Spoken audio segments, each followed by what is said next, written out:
Good afternoon, friends, followers, channel members. Happy Monday.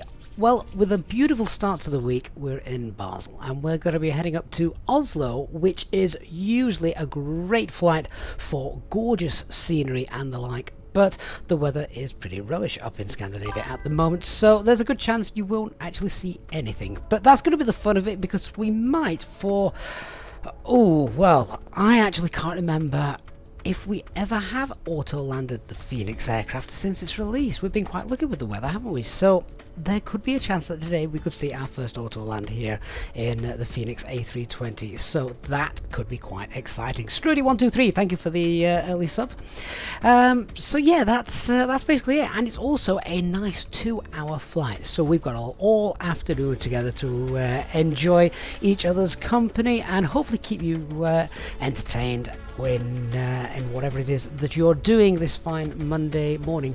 Operational flight plan has been filed and posted to the top of the chat in YouTube if you're watching on YouTube, and of course welcome to our Twitch viewers as well. So welcome on board, guys. We've got Amuchamil, Jason, Baptiste, Danny, Dr. Magic, who's meant to be writing a book.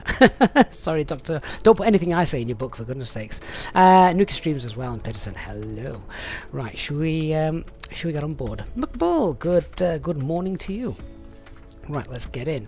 Julia, Charlie, Mike, how you doing, sir? Good to see you. Right, it's middle of the day, so of course our aircraft is in its nice turnaround state. I'm just going to turn the brightness up on the overhead though. It looks a little bit dull. Something tells me it's going to be very dark by the time we get to Oslo. Let's turn these down as well. I don't want to boil the passengers when we start to get them on. Let's get the EPU sorted and then we'll throw the fuel on. Christian, good day to you, sir. Have you finished work for the day, Christian? Hello, nope. Interesting name, nope, but hi mate. APU sorted. Right, so the fuel we're going to take let me just show you this, hang on. So, yeah, just for the moment, have a look at the weather here in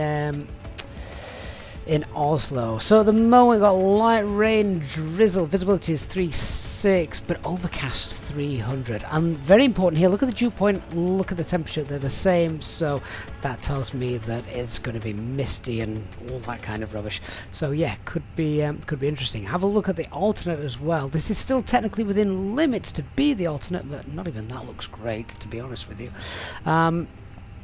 So we need to think very carefully about what fuel we're going to take. Let's jump and have a look at the brief. I've already been through this prior to the flight today, so yeah, nice little tailwind. 360 is our planned cruise today. We've got an underload of just over 2 tons. Plug fuel is 8, but given how rubbish the weather is up in Scandinavia, I think we're going to have to play this nice and safe, just in case we have to get diverted or anything rubbish like that. Let's go with I'm going to take 9.2, I reckon. In fact, the weather en route in terms of turbulence, icing as well. Turbulence shouldn't be too bad, but we've got isolated embedded cumulonimbus clouds, and we've also got icing quite a bit of the way up too. So do you know, I'm going to take 9.3. Yeah, we're going to load 9.3 tons, and that then overall gives us around 1.5 tons extra compared to what we need.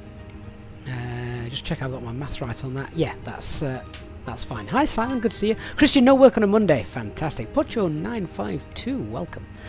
So yeah, just to show you that, I've just shown you the weather. Yeah, I mean, a quick look at the forecast as well. We've got, what have we got?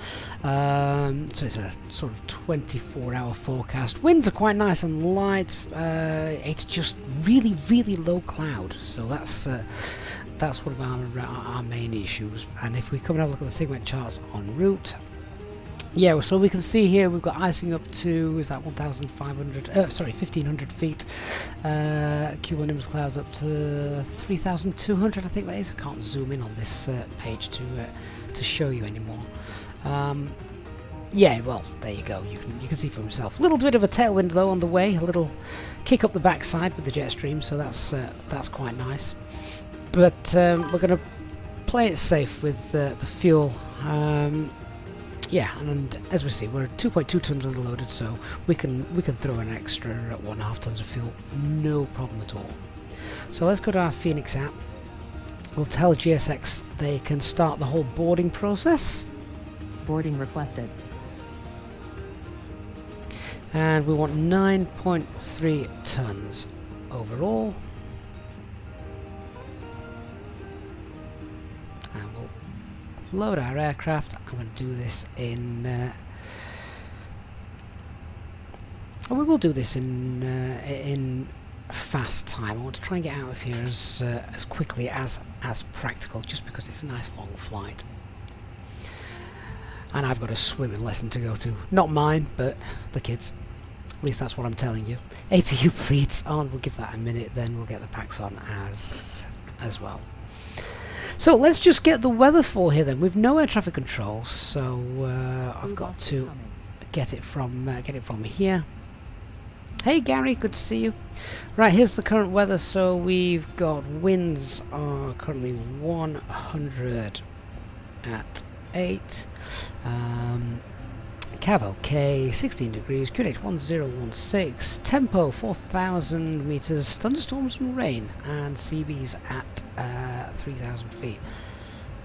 Doesn't look that bad, does it, to be perfectly honest with you? I don't see any thunderstorms brewing, but that's the same. Oh, actually over that side, yeah, maybe.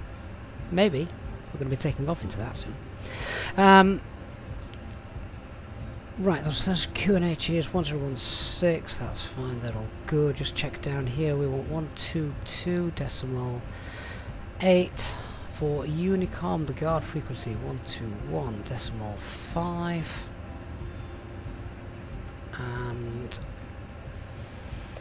just check switching panel, thrust levers, engine masters, engine mode, spoilers, flaps, transponders, all good, and up to the FCU. Public constraints on 1016, and our initial climb today is going to be 7,000 feet. Let's go and get the packs. Oh, the packs are on, that's fine. Good, well in that case, with the packs on and some fresh air being brought into the cabin, I think we're ready for boarding. Cabin crew, refueling is underway and the packs are starting to get loaded, so let's open the doors and allow our passengers on board. Thank you. No problem. Right, so the passengers are getting on board. Let's carve. We're refueling as well. Yeah, refueling is on its way. So let's just check. Data RLS. We've got 3 now. Pilots boarding starting. Thank you, pilots. CFM Eric Cycles good. And let's do the init request. Hey, Brian. Yeah, started as a game. Now it's an obsession. Good call. Right, the flight number today. So our flight number today, as you can tell, is one of our default call signs, Alpine 34 Alpha Mike. So not a real world route, this one. What's the cost index?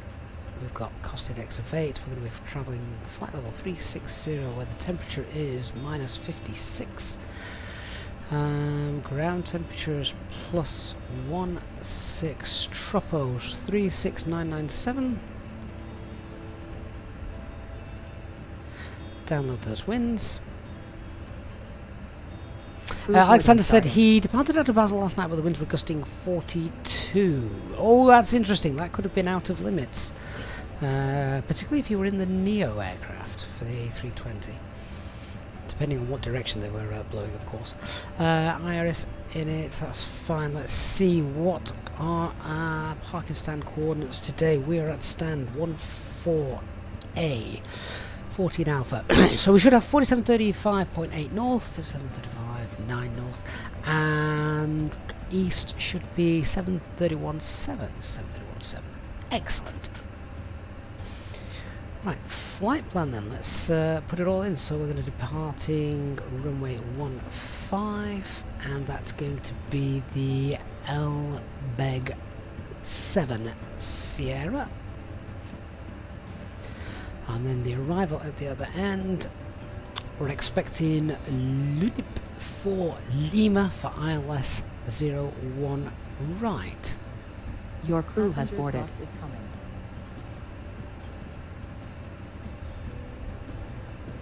Lunip 4 Lima. Check the charts for the VIA on that one. I don't know Oslo. I don't think we've ever landed at Oslo before either. Insuf. Is that... that's the one. Insuf coming from the right. So we've got 859 miles on the operational flight plan, 858 miles in the box. Fantastic. Peter, good day to you, sir. I'm still cursing you, Peter.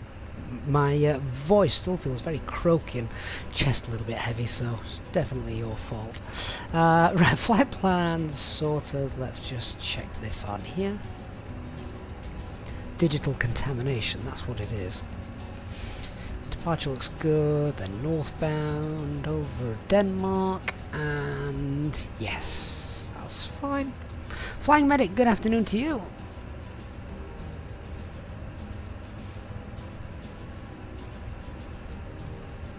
Willie Thornton says, when you program this plane right, it's so easy to fly and love the fly pad. I never use SimBrief with it and it's still a blast. You never use SimBrief? That's interesting.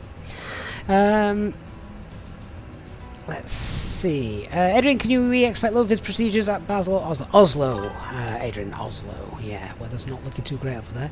Right, what have we got here in Basel with regards to Radnav, Bravo Lima Mike? And I believe there's another waypoint we need. Starting. Oh no, it isn't. It is Bravo Lima Mike that I'm going to use for the engine out procedure, so just to get that turned on. So that's good. Let's check out the load sheet if we have one. Hey, Elliot, you just booked a flight to Turin there and back. Real life or sim?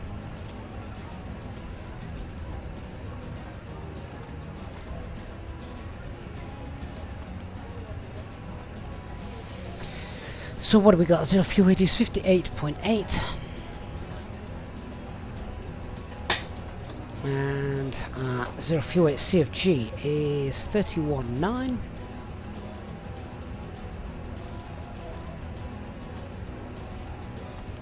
Fuel for the alternate, I'm going to call that 2 tons, which is being very generous.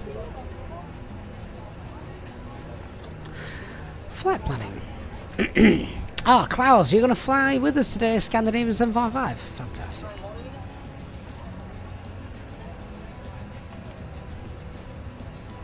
Willie says you don't need SimBrief. Well, Willie, no you don't. Remember though, SimBrief is free, and if you want to make it as realistic as possible, then SimBrief is there for you. SimBrief isn't a cheat by any means. In fact, SimBrief makes things much more realistic, to be honest.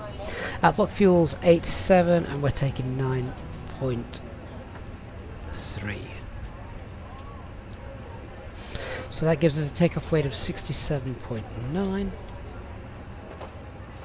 Well above maximum takeoff weight. Sorry, maximum landing weight.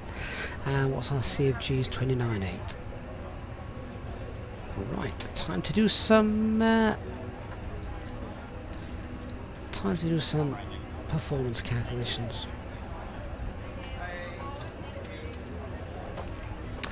Peter says it's not as bad as Denmark last Saturday. Ceiling was at 300. Ouch. Yeah, so surface is dry. Config 1. No. Off. Takeoff weight was 679. And our takeoff CFG is 29.8. Scrub the weather. And we have got the availability of a shorter taxi today, don't we? Bus is coming. Hotel or Golf or Fox. Hotel. Take that. Hey Anthony, good to see you.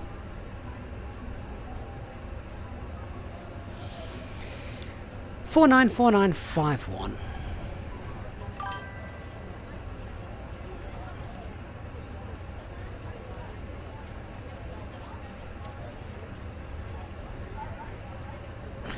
Transition altitude 7,000 feet, and we've got 63 flaps 1.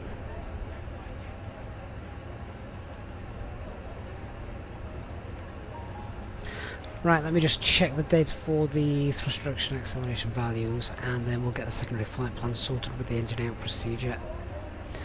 1864, yeah, 1864, 1864, they're all correct. Engine out procedure is non-standard, 7 miles from Bravo Lima Mike, right turn to Altic. Okay, let's go and program that in. Sierra Bravo 515 is where on the departure?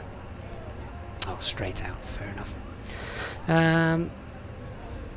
So let's put that in. Bravo Lima Mike, 7 miles. On the runway track 152. 7 miles.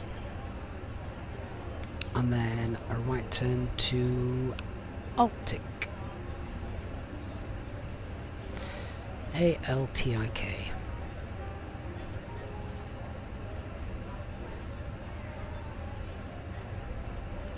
Enter the hold. Information for the hold inbound Passengers is boarding starting. 092 right turns.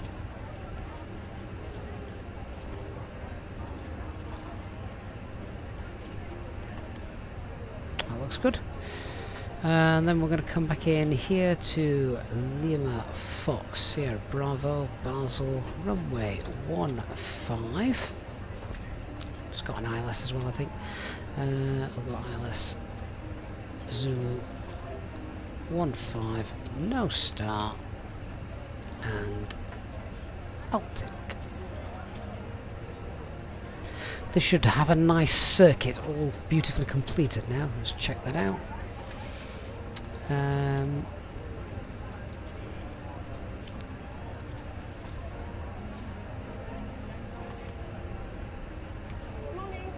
Yeah, okay, that's just checking.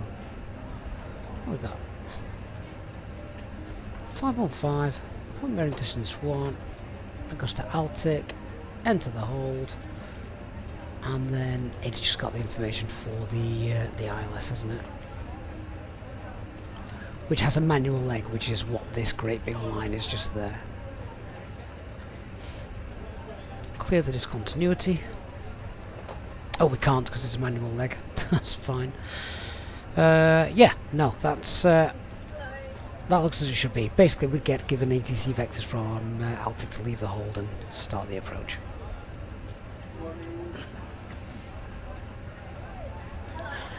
Good.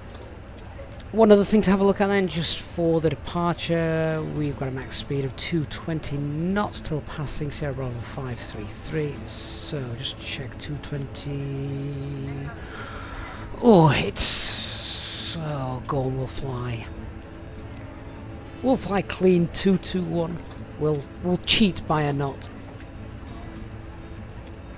No one's going to know, right? No one will tell on me. So pre-selected. So we've got VCs 149, 149, 151, 150, 195, cleans 221. Excellent.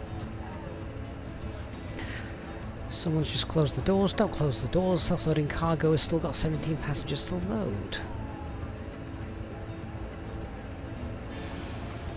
Refueling is now completed though, isn't it? So we can get the pumps on. That can come off. And we can get rid of the GPU. Cones can leave as well.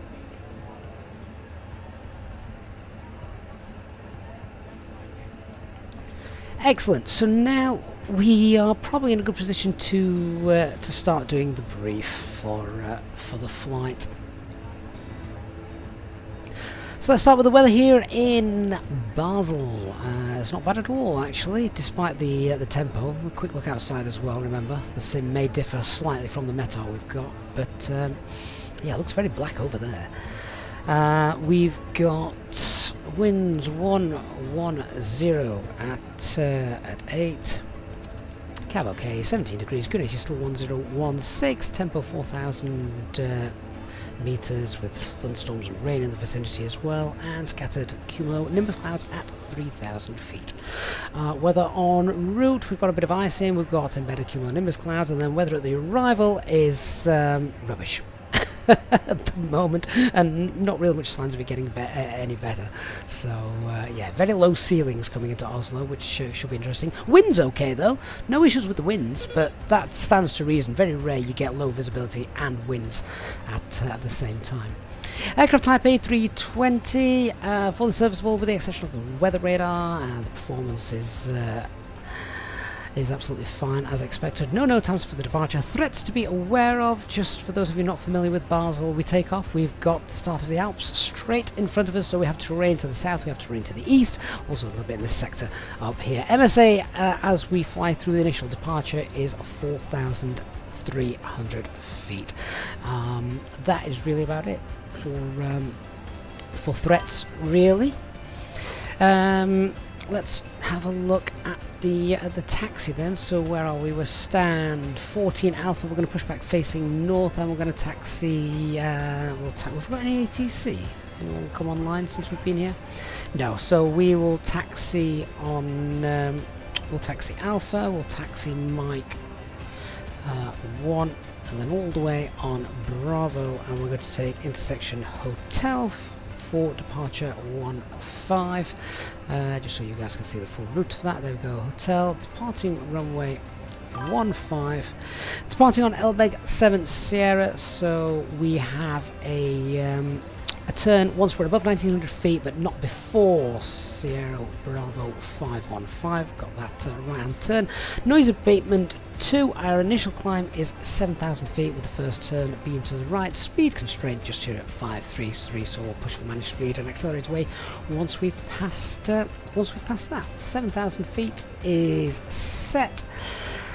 Emergency brief, we've just programmed that in secondary flight plan of course, but standard Airbus emergency brief, and then if anything goes bang after V1, it's a right hand turn once we are 7 miles from the Bravo Lima Mike, and to the hold at Altic. Then we'll decide what we're doing. We're taking off with our takeoff weight of 67.9, so we are above.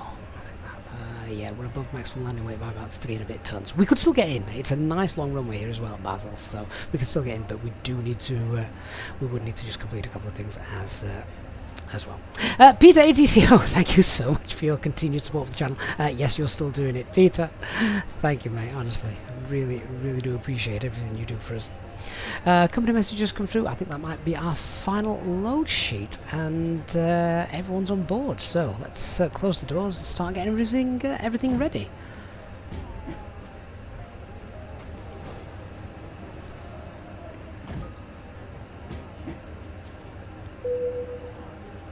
Hi Gavin, all the passengers are on board and we're ready to go. I'll bring you a cup of tea after we've taken off. Great stuff, thank you very much.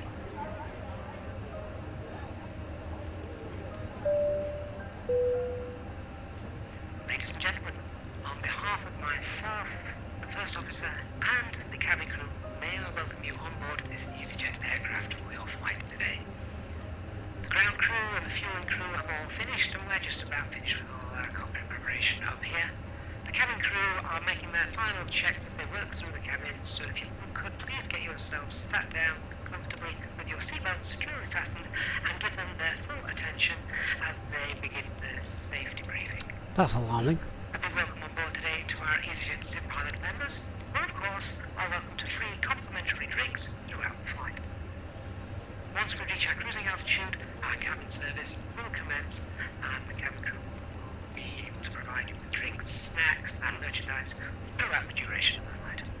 Once again, I'd like to thank you for choosing to fly with Easyjet today. We'll have an update for you when we are airborne.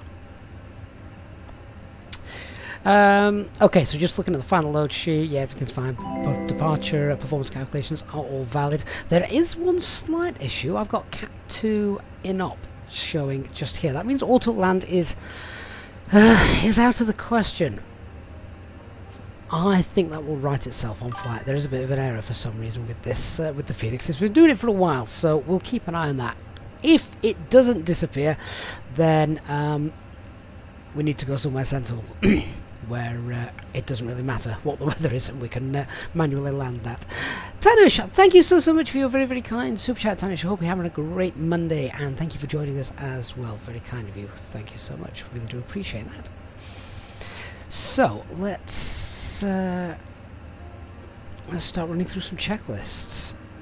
So the aircraft, let's do the cockpit preparation. So aircraft acceptance is completed. Fuel quantity is 9260 kilograms set. Seatbelt signs are on. Ideas, we've got 3 nows and the barrel ref is 1016, which is about 800 feet.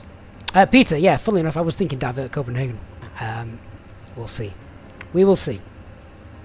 Into their position, I think I'll have to restart GSX again. Yes, I will. So just reset that position, and then give that 30 seconds, and it'll sort it in a moment. Cabin crew, we're about ready for taxi. Please on the door and cross-check. Thank you. Tanish asks, can we fix the issue on the ground? No, I don't think it's an issue that needs to be fixed. I think it's something that will just right itself once we get going. Hey, Will, estimated flight time today is around 2 hours.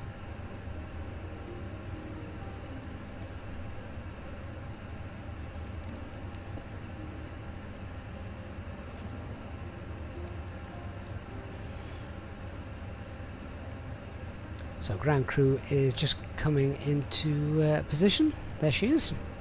Hello, Captain. We are ready for pushback. In that beautiful French accent.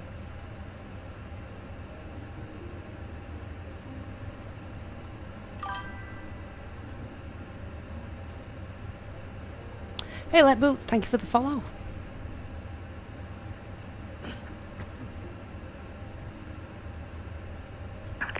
Departure checks completed. Bypass pas incertain. So there's our flight route today.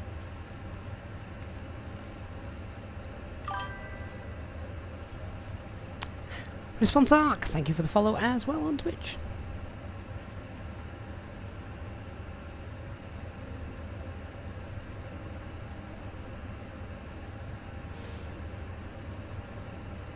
Right, let's move her over on to Unicom 122.8.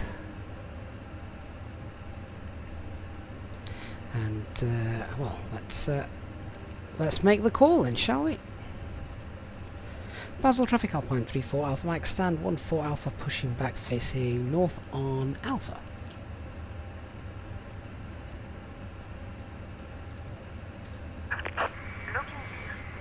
Okay, let's run the before start checklist then. So we've got the beacon light on, acupressure's in the green, and the transponder's turned on as well. Before start checklist, so parking brake is on, takeoff data is confirmed, windows are closed, EFB and phone is off in flight mode, and the doors are closed and armed, beacon light is on.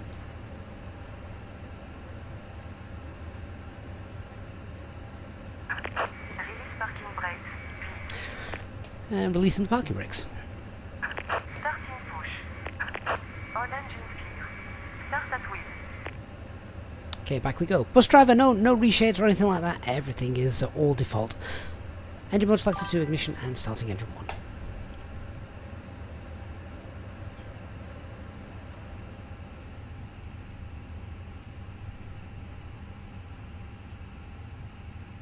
Simulation Europe, welcome. Thanks for the follow.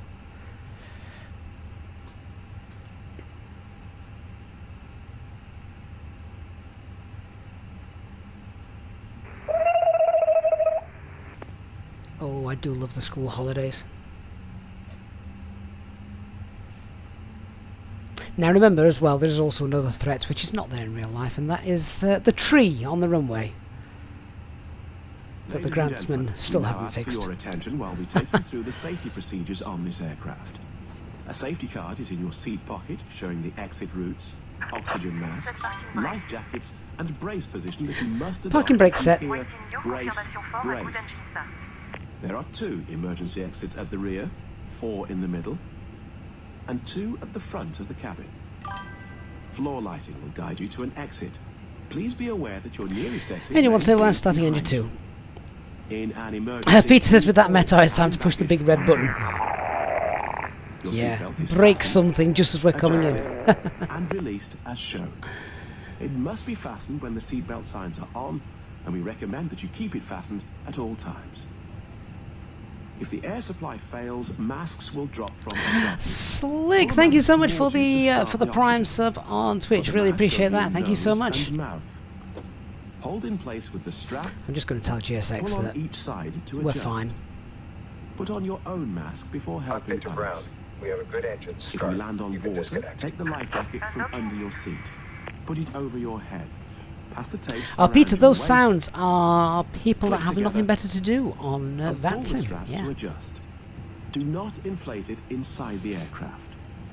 When outside, inflate by pulling It's the kind of top. like the guard frequency. If I it mean, we are in fails to France. inflate or needs topping up, blow into the tube.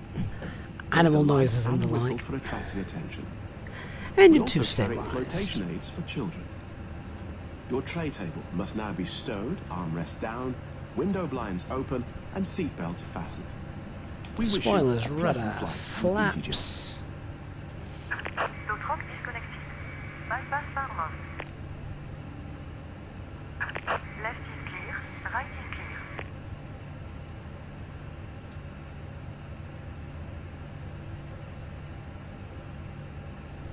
Just wait for my ground crew to get out of the way.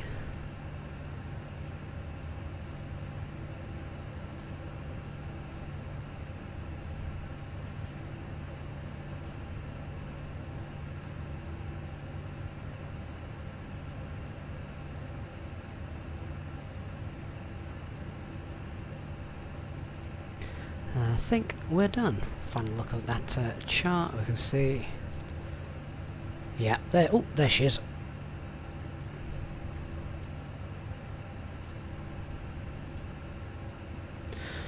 Right, well, while I'm waiting for her to do a runner, let's do a flight control check. So let's go full left and full right, neutral, full up and full down, and neutral rudder, full right and full left, neutral.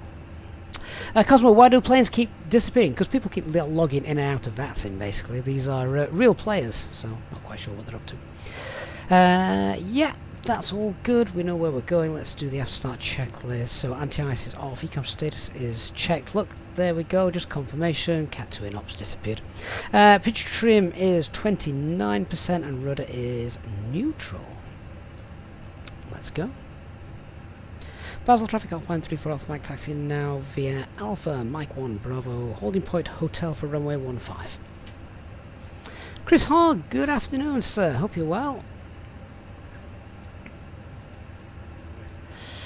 So auto brake max, get the radars on and TL config. Good stuff. Let's just turn the brightness on that down. Oh, let's go. Quick pet check then, no change to the performance. It's going to be the Q&A is still the same. Flex takeoff, flex 63. The Cat 2 in ops disappeared, so that is good.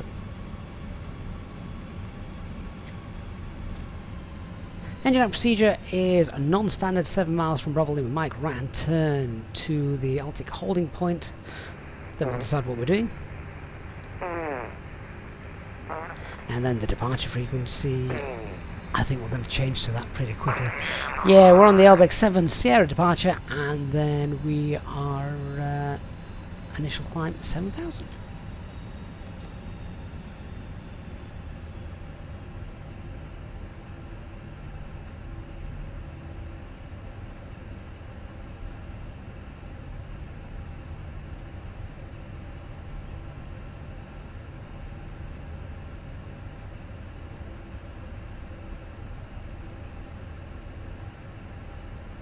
Confirmation from the windsock that we're going to be departing on the correct runway anyway.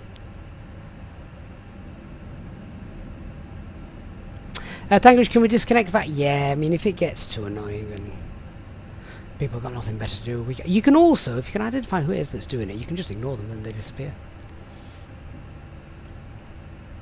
Dot wallop.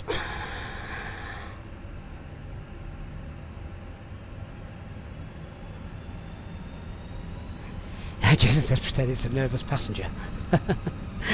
Right, now we're on the long straight. Let's do the taxi checklist. So flight controls have been checked. Flap settings, config 1 FMA. Climb, nav blue 152 7000 and flex 63. Radar and predicted wind shear is on. Ecam memo takeoff no blue, and the FB is stowed.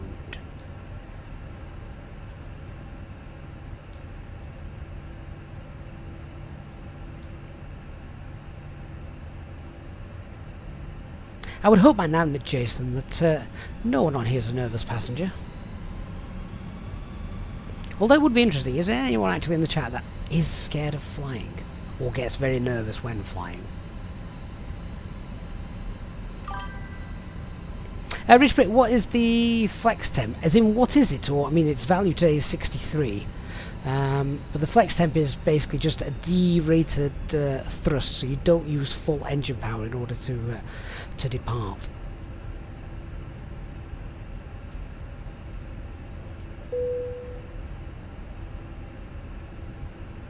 Cabin crew, if you could take your seat for takeoff. Tanguish, quite right, yeah. Cat 2 problem has gone, thank goodness.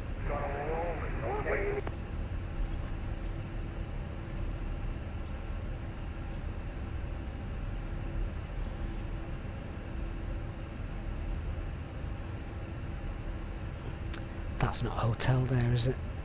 No, next left.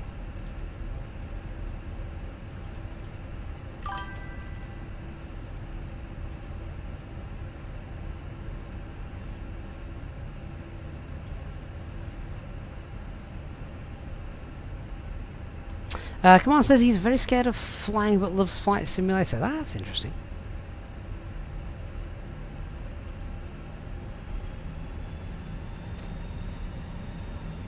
Does Flight Simulator give you any sense of security though when flying? Jason says he was a nervous flyer until his first flight in 2010, then became obsessed with it, downloaded FSX the day after he got home and never looked back. Excellent. Elena, which aircraft do I prefer to fly, Phoenix or fly-by-wire? It's got to be the Phoenix, just because of its completed nature, really. Everything's there, everything works. Well, apart from the weather radar, but we know that situation.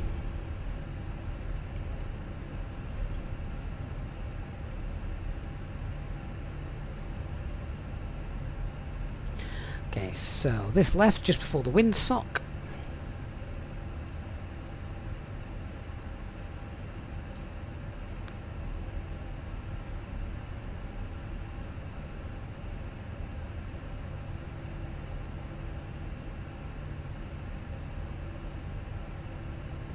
Peter 80 says he's one of those crazy people that jumps out of aircraft on a regular basis. Oh, really, Pete? Right, I can't see anything out the window, so... Then 55 pushing back from stand 23 on Alpha, facing north. Basel traffic Alpine 3 for Alpha Michael, lining up via hotel in runway 15, departure via the Elbeg 7 Sierra. So that's good, we'll get the lights on, and what's that? That's the side stick thing, don't need to worry about that. Backs off.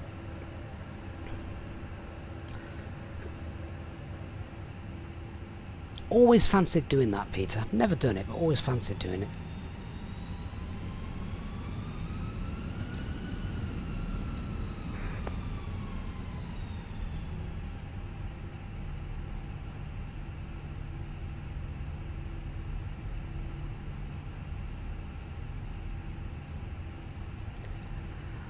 Looks like we might hit some rain on the departure, looking at those clouds. See what happens.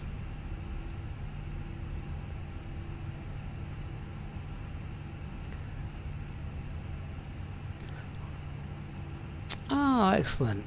Okay, well, if we're going to get idiots, then we just come off VATSIM. It's very simple. Okay, guys, let's go. So, take off. Start the chrono, 50% and 1.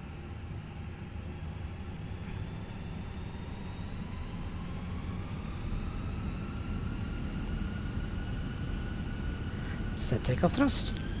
Man flex SRS and runway.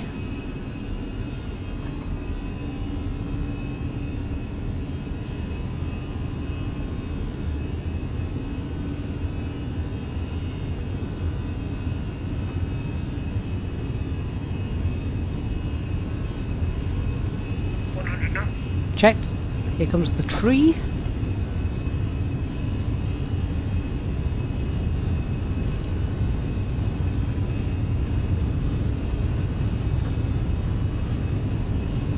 Yeah, just ignore that. V1 and rotate.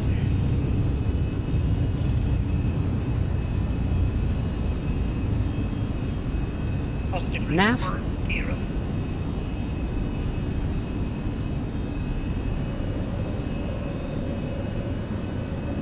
Feet can come off the rudders now.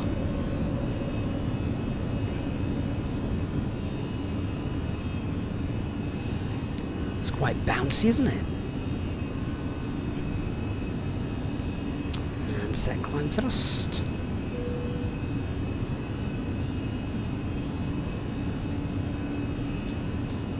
Thrust climb. Climb.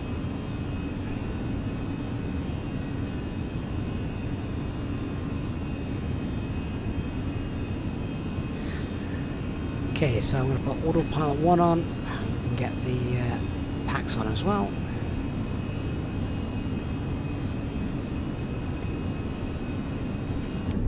Great view on this departure if you're set on the right hand side of the aircraft.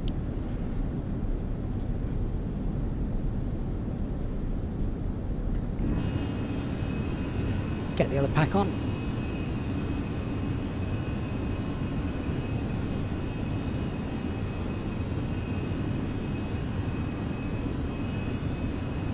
Now remember, we've no air traffic control, so let's clear ourselves up to let's go 19,000. So only problem with the cabin's bouncing around, I can't get my hand on the dial. So there we go. Let's go flaps up, spoilers disarmed, and now we're thrust climb 190 blue.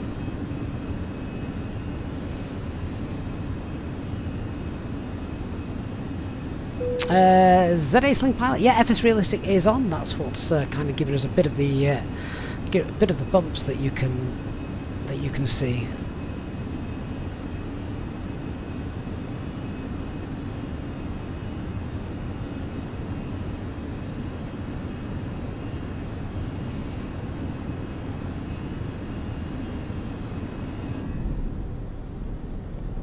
There's Basel down there, where we've just departed from. Dan, when you have random objects on the runway, like what we've just had, the tree, it's treason. That was awful, Dan. Good to see you, though. Hey, J-Hog. Oh, Klaus, you've had a crash today, so on pushback. There is nothing more annoying when you've just set everything up. And there it goes. Hanzala, we are on live weather, yes. Yeah. Right, we'll get through this turn, then we can push to accelerate away.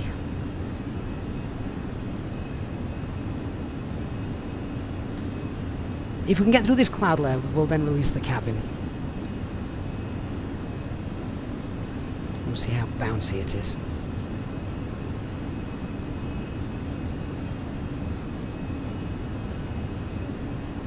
Looks like rain there anyway, doesn't it? See what happens. Right, go on, let's accelerate off. We'll go push for managed speed.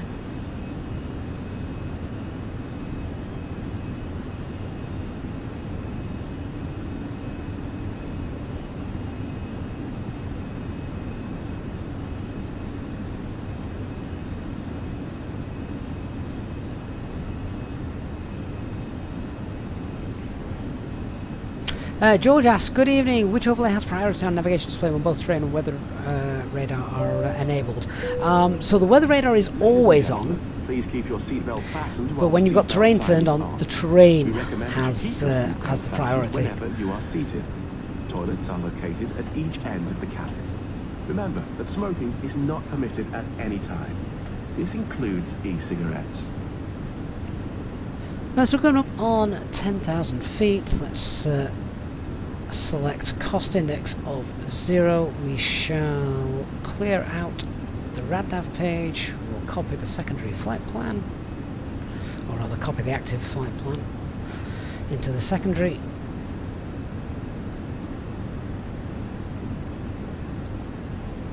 Temperature's starting to drop now, so we'll probably need to pop the anti-ice on as we're about to go into that cloud layer.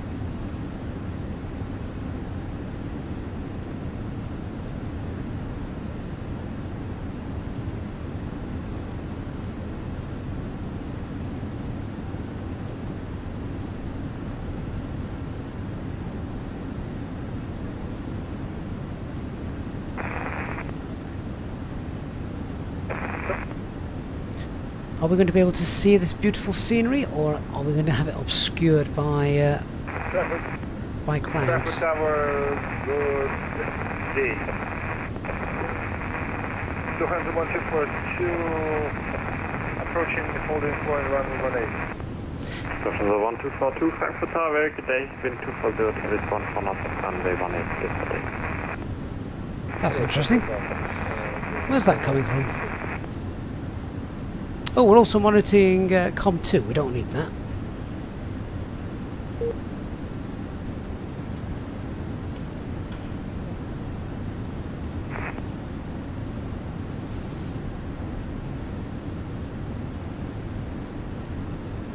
Thank you. I hope you enjoy your trip.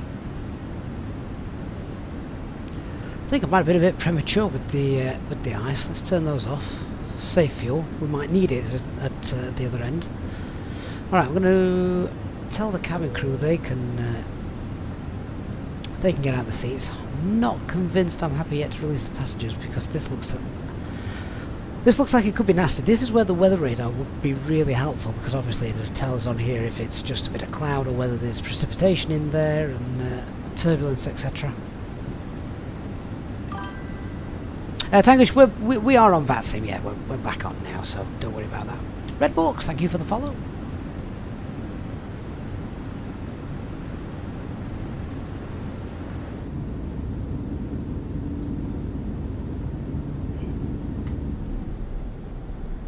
Looks like it could be quite wet and rainy down there.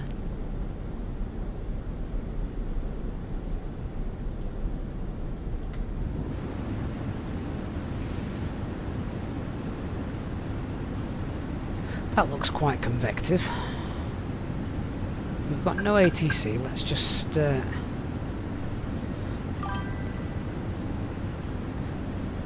go left by a few degrees and just come through this and then we'll get back on course.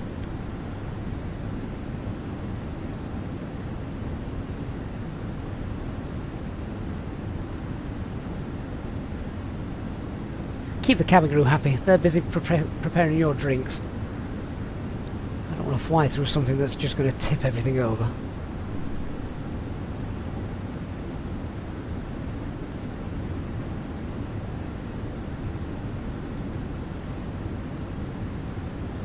So I'm thinking if we go direct to Lokta. That looks like we're nice and clear now, so no ATC of course, we can kind of do what we want a little bit.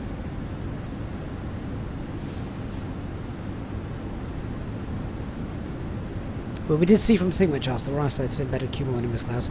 Right, with no further ATC either, let's just check. Can we get up to our cruising altitude today? Yeah, flight level 360. Let's go.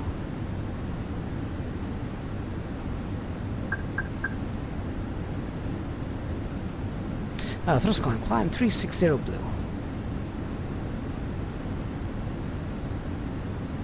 Mark that, the graphics with regards to the clouds, volumetric clouds are set to ultra, yes. Which, when they do look as good as this, you can understand why.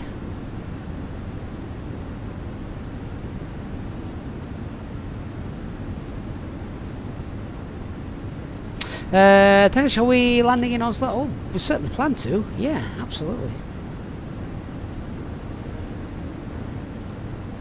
Ryan, is Sunak now PM? Oh well. See if he lasts as long as the last one, shall we? Zeno, what FPS do I get? I cap mine, particularly when I'm streaming. So I used to cap it to 30. I have now upped it a little bit just because the PC was fine handling it with particular upgrades and things. So it's now capped to, I can't remember if it's 40 or 45, and it just helps with a little bit of smoothness. I think I'm going to release the cabin crew. Sorry, the cabin crew already released, but I think the passengers we can. Don't know. This cloud layer just seems to be ongoing, doesn't it? We're not there yet.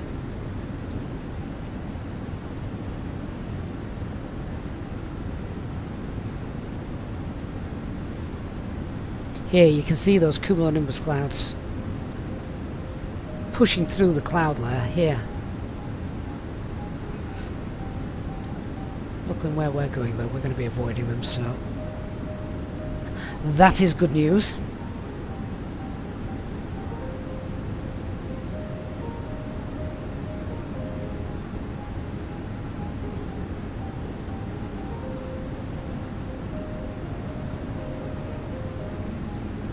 Really does look bad and grey, doesn't it? If you look, there's pretty much two sides to every plane. There on the left, pretty much got no low cloud or anything, and visibility is quite good. Have a look on the other side of the aircraft, and well, there you go. Have we got some ATC at all? Excellent, we do. 12327.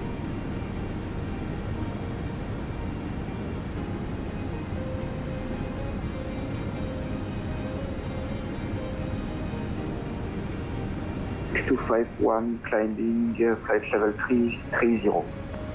Lufthansa Action FedEx 251, long ride identified, proceed direct Delta Kilo Bravo, climb flight level 330. Direct Delta Kilo Bravo, climb flight level 330, FedEx 251. Centre, good afternoon. Alpine 34 Alpha Mike, passing flight level 240, requesting flight level 360, inbound Lockter. Alpine 34 Alpha Mike, long rider squawk 2011. 2011 for the squawk, Alpine 34 Alpha Mike.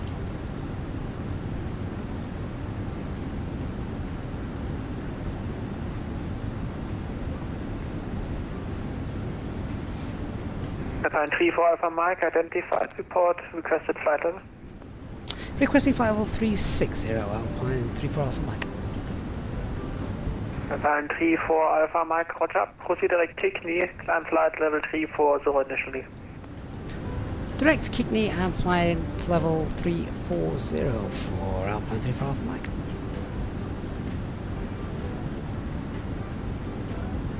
Lufthansa 4 Kilo Victor, cleared Kirax Alpha arrival. Cleared Kirax Alpha, Lufthansa 4 Kilo Victor. Lufthansa 4 Kilo Victor, expect ILS approach runway 25 Direct to left. Tickney, Direct there we Delta go. Foxtrot 622. Direct Delta Fox 622, expect 25 left, Lufthansa 4 Kilo Alpha. Direct correction 4 Kilo Victor. Peter's happy because he's got some ATC to listen to.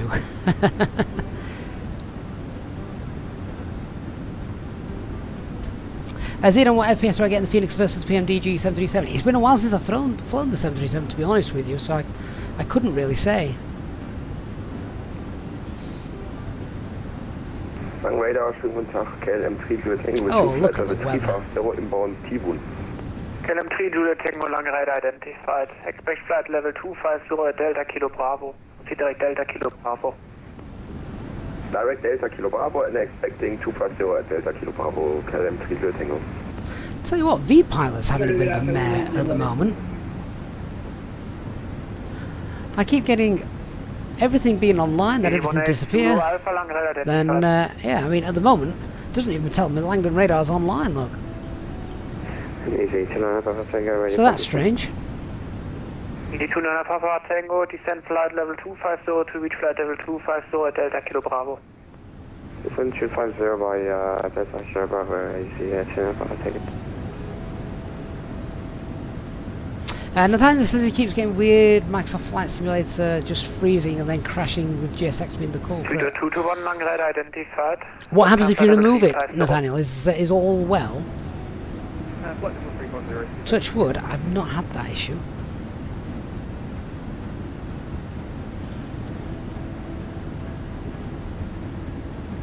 One of the lads says, hey guys, off work nursing a migraine, so this is the perfect way to lay in bed. Well, hopefully we can give you a nice steady trip for the next couple of hours up to Oslo. Descend flight level 70. Descend level 70, Lufthansa 4 Kilo Victor.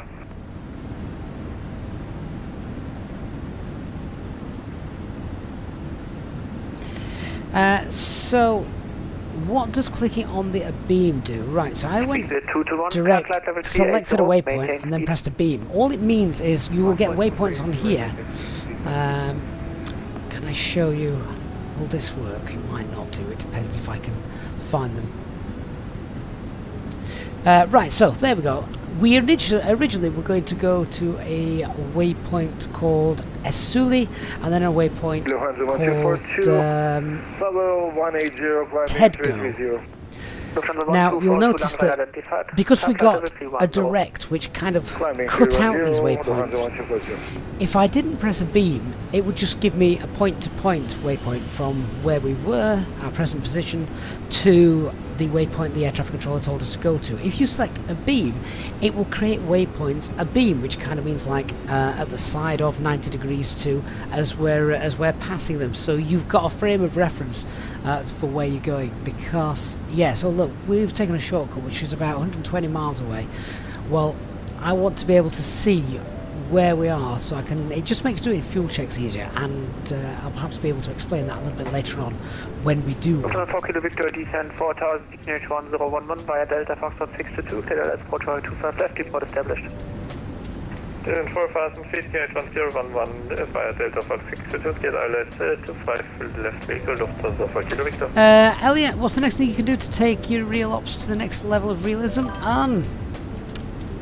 I guess everything that... Alpine 34 Alpha Mike flight level 360. Climb now flight level 360 Alpine 34 Alpha Mike. And 360 blue. Yeah, Elliot, I guess the only thing you can do is the same thing as we're doing here on the stream. If you're doing everything that you see here, then there shouldn't be too much else that you can do, really. Oh, JJ, you've picked up the Phoenix due to issues with the fly-by-wire. How are you finding it? Hopefully you're loving it. 2406 long red identified. Nathaniel, you've not tried taking it out yet? Yeah, that sounds like a good idea. Remove GSX, see if it fixes things.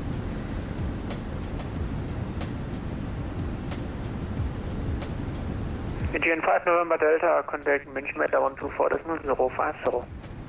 Okay, München 124.05, thanks for the service, bye-bye again, 5 November Delta. Hopefully we'll break through this cloud. Easy 2 Nana Papa Tango, contact München Meter 124.050. 124.050, Alright, well I'm happy to turn the seatbelt signs off. We're not being thrown around too much. We can also turn anti-ice off as well. It's far too cold outside for ice.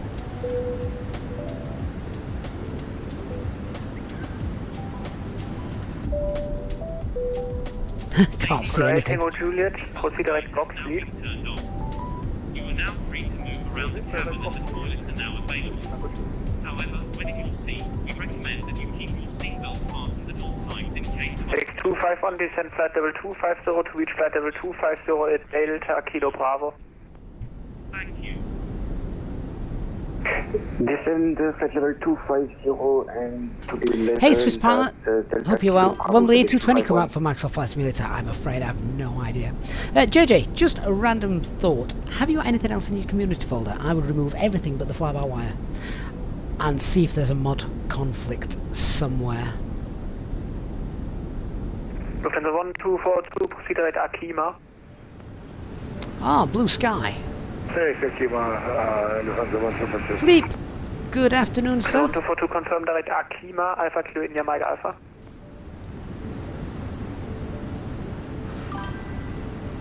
Stand by. JB Garcia says, how can you set the autopilot disconnect to a low duration? Ah, you mean the mass caution alarm, don't you? So in the controls for Microsoft Flight Simulator, you need to bind sort of this key here, the autopilot disconnect key, on your side stick. If you want to just press a button, bind it to autopilot off rather than the default, which is autopilot toggle. 242, contact München Meter 124.050, goodbye. 124.050. Bye-bye. Lufthansa 1242. Elk Chocolate, you're flying the same route as the Speedbird. Fantastic. Swiss pilot, what's autopilot 2 for? So If the pilot flying is the captain sat in the left seat, he will use autopilot 1. If the pilot flying the leg is the first officer sat in the right seat, he will use autopilot 2. When we are on finals and landing at the runway doing an ILS approach, then you'll have both autopilot 1 and 2 on turn on for redundancy. Lufthansa 4 Kilo Victor, schönen Tag, Servus.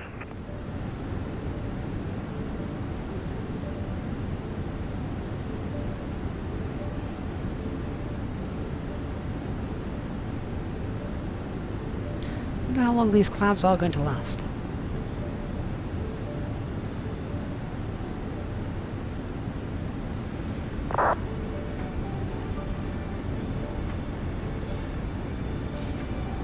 I can see sunlight shining into the cabin, so hopefully we're coming out of it. Yeah, there we go, look. Oh, is all of Europe like this at the minute? Juliet identified, climb flight level 370, proceed right Utaba. Dr. Magic says, oh, for a weather radar. Yes, I agree. It'd give us something to look at, wouldn't it?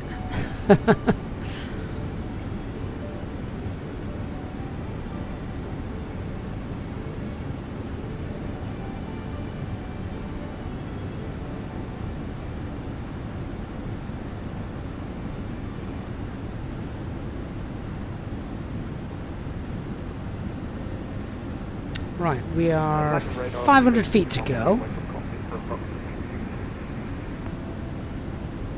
Speak to 221 approved. Swiss pilot air traffic control is from VATSIM, that's correct.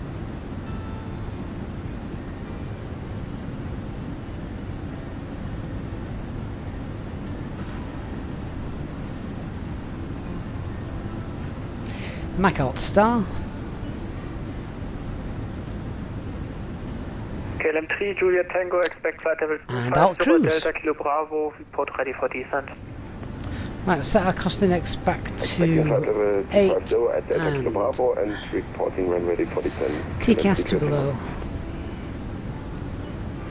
Pop that back on airports as well. And there we are, we're at our 251, contact München Radar 124.05. top of cruise.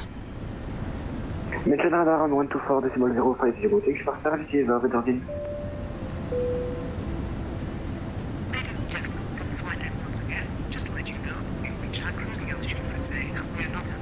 Landing hello. Some Express 70 staying below and here in your airspace. The cabin crew will now start to make their way around the aircraft, so please make sure that the aisles are clear of any items. Express 310 Lang Radar, unfortunately not report destination. You're still in Cologne? Yep, report destination. We're on to Istanbul. Filippo, so the cabin announcements come from self-loading cargo.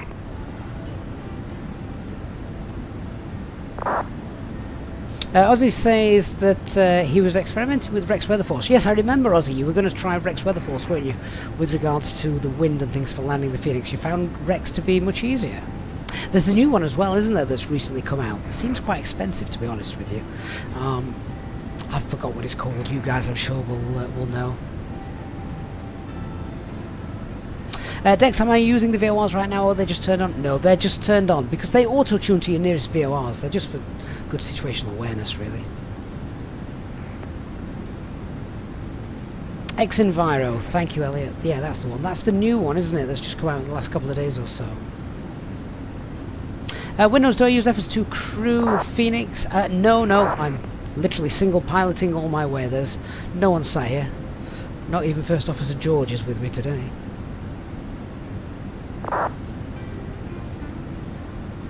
I think he's out in the garden eating a bone.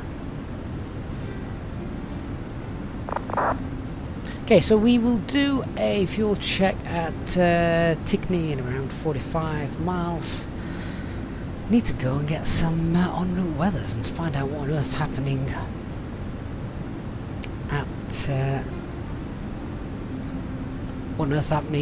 at Oslo.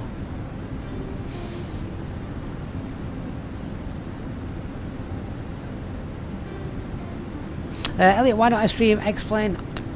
I just think it's so difficult to go back to something like the graphics of X-Plane when you've seen Microsoft Flight Simulator, and I don't think that the flight dynamics in X-Plane are that much better than Microsoft Flight Simulator now. Microsoft Flight Simulator's come a long way. It really has. So what we got on Len, good afternoon. Right en now, route. 76 Alpha Quebec, passing 253 for 35, so radar and off. Ryanair 76 Alpha Quebec, landing identified. Proceed Kilo Romeo Hotel Karlsruhe. Sorry, Karlsruhe, Ryanair 76 Alpha Quebec, thanks.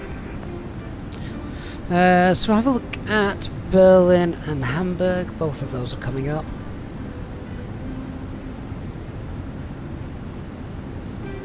So 8 Tango Juliet, contact me at 124.05, so goodbye. 124.05, Swiss pilot, we should arrive. In fact, the bar at the top should tell you when we should be arriving.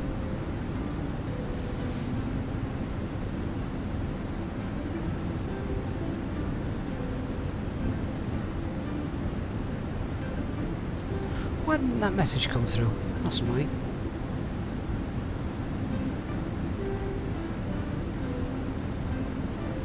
Oh, the weather's... Oh, Cav okay, so hopefully this weather might be clearing a little bit later on. Let's see what's happening in Copenhagen.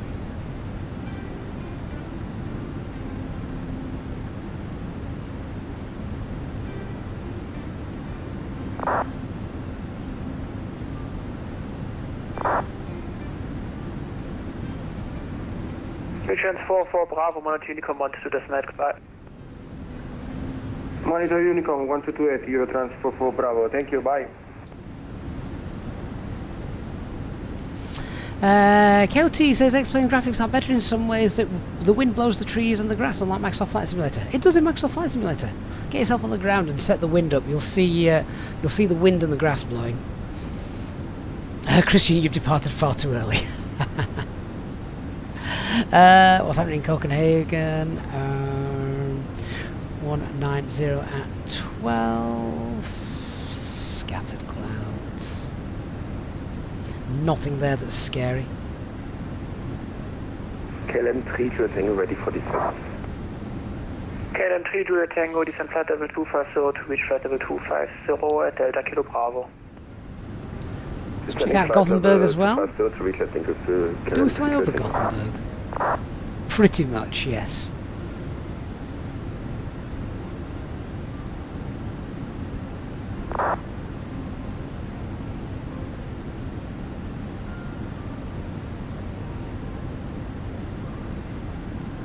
So Gothenburg's currently got visibility of 2.5 kilometers. We've got fog, mist, overcast 200 feet. I mean, that's pretty bad. That's not what you really want. Now let's have a look at Oslo and see what's happening. And I can never remember the code for Oslo. What is it? Echo November Golf Mike, isn't it? I don't fly there often enough to remember it.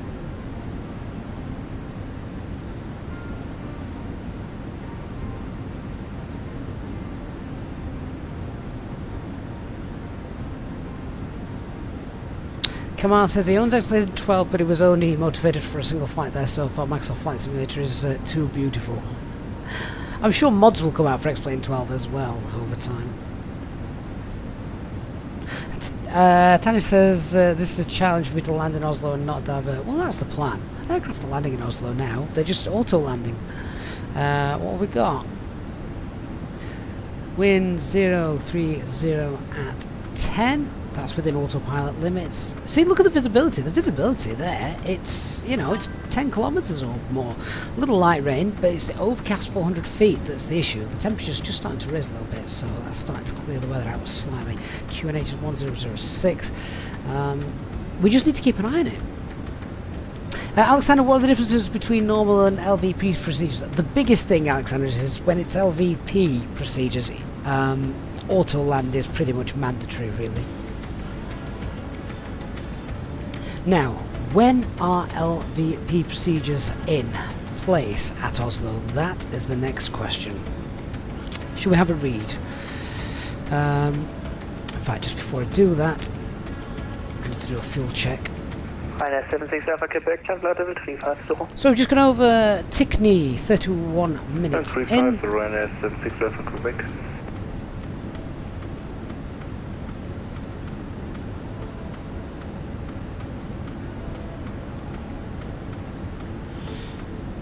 There we go.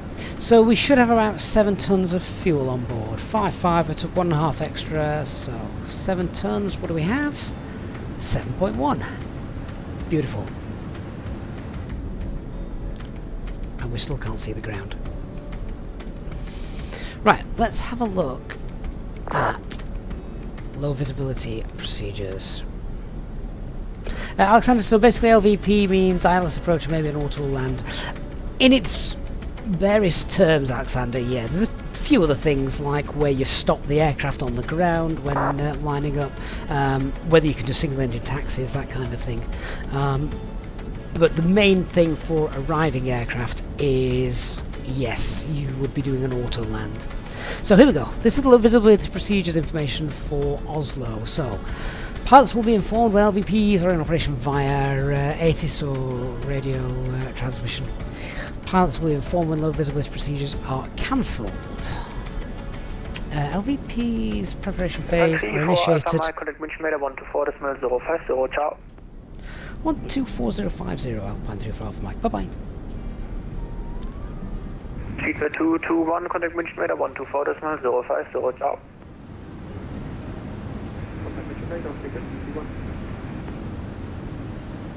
We'll have a look at that information in a minute. Climb 5 level 270, Lufthansa 811.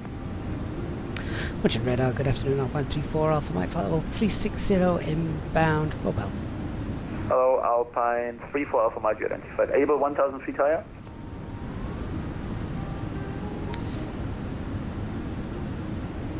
Alpine 34 Alpha Mike, negative, we can go lower if required.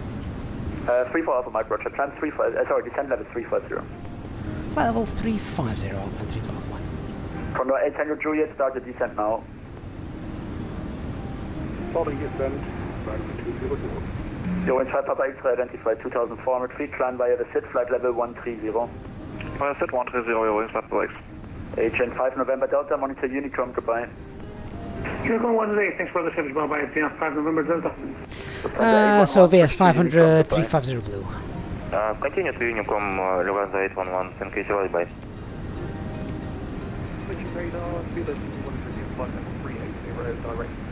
We will be able to go higher in a little while, but 221, hello, you identified. we've got a recommended max here of 376. In perfect conditions, we could have done it, but if you can keep 1,000 feet between your maximum recommendation and what you're actually at, then that's fine. In fact, our optimum is 3.5, so I'm happy to stay at 3.5 anyway. Hello, control, Ryanair 5508, flight level 266, climbing 320. Marino Code on Twitch, if you head over to YouTube, there is a updated tutorial video showing my graphic settings as well, since I got the 3060, so you can go with that, yeah. München Radar, Airbus KLM 3 Tango with you. Chalky, do I use the same control settings for the Phoenix as I do the fly-by-wire? Yes, indeed. Dex, hopefully I've just answered that question for you.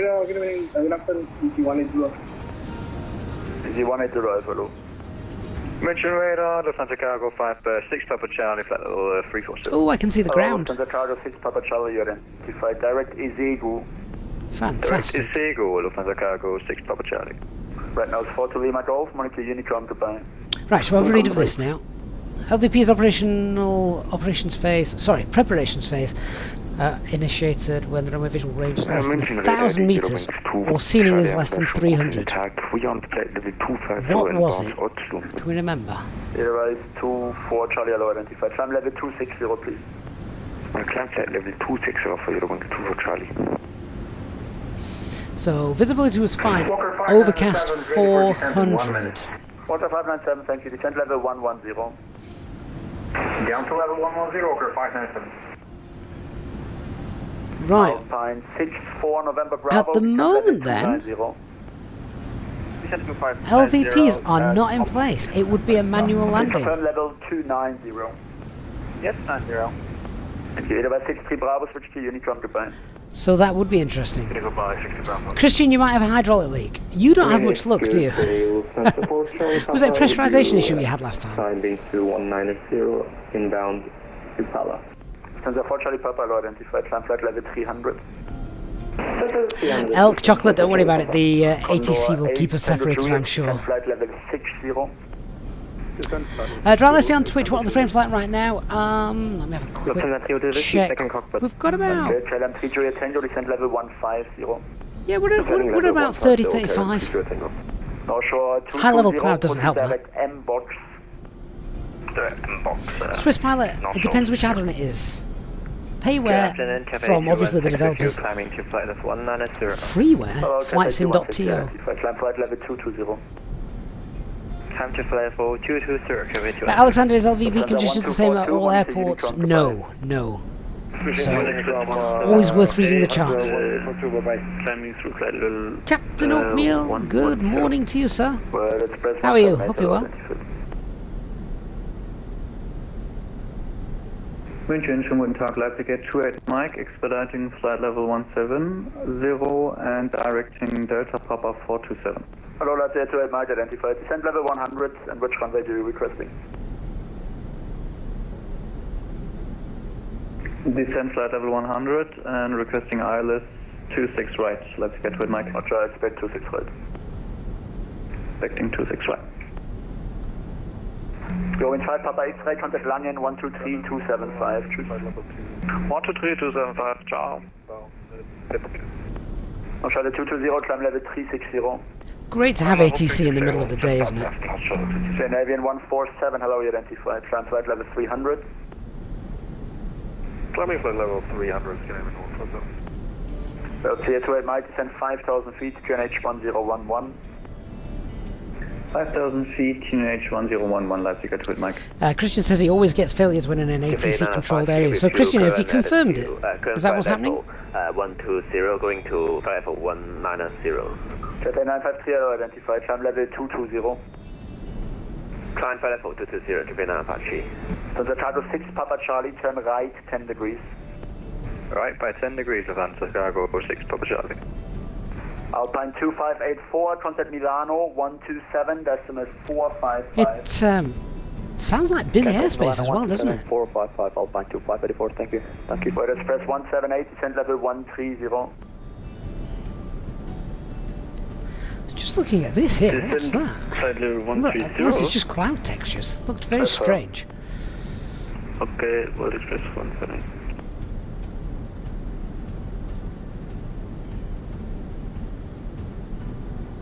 So what is everybody doing this fine Monday afternoon? I say afternoon, of course that's what time it is here, local time in the UK, but how many people are supposed to be working? That's what I'm really asking. Hey Scotty, hi Akraz Gaming from Austria, nice. KLM 3 Juliet Tango, arrival 1239. Arrival 1239, KLM 3 Juliet Tango, Charles. Express 178, switch to Unicron. Well, Express 178, switching to Unicron.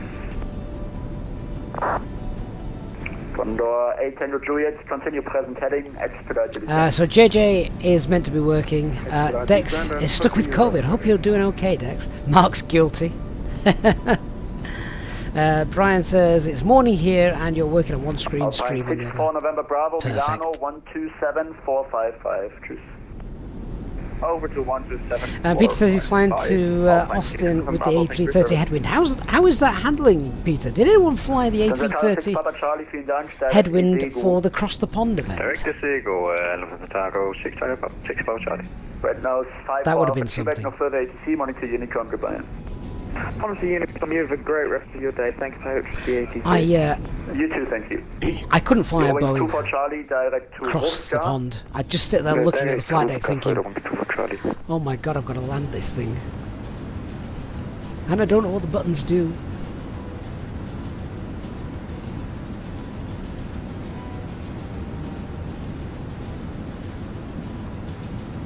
Nordic 3001 of further ATC, switch to Unicom, goodbye. Look at the wind, that's helping us along nicely, isn't it? Tailwind of 72. It's a thank you. Fantastic. Julie Charlie Mike says he's flying the Headwind 330 from Brazil to Portugal. Not much to look at on that route, is there? Lots of blue.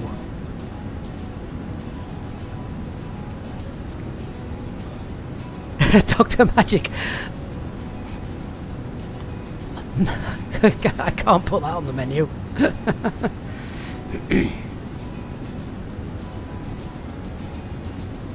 Ahmed says he's just tried to do a VATSIM flight from Geneva to Munich with the flyby A320 a few minutes ago, and the sim crashed after takeoff. Logged in again, cleared again, and crashed again, so he's now just given up and joined the stream. Oh, Ahmed, that is so frustrating, isn't it? Alpine 34 Alpha Mike, switch to Unicom, goodbye. Over here to Unicom, thank you so much for the service, Alpine 34 Alpha Mike, bye bye. Speedbird 221, monitor Unicom, goodbye. Unicom, Speedbird 221.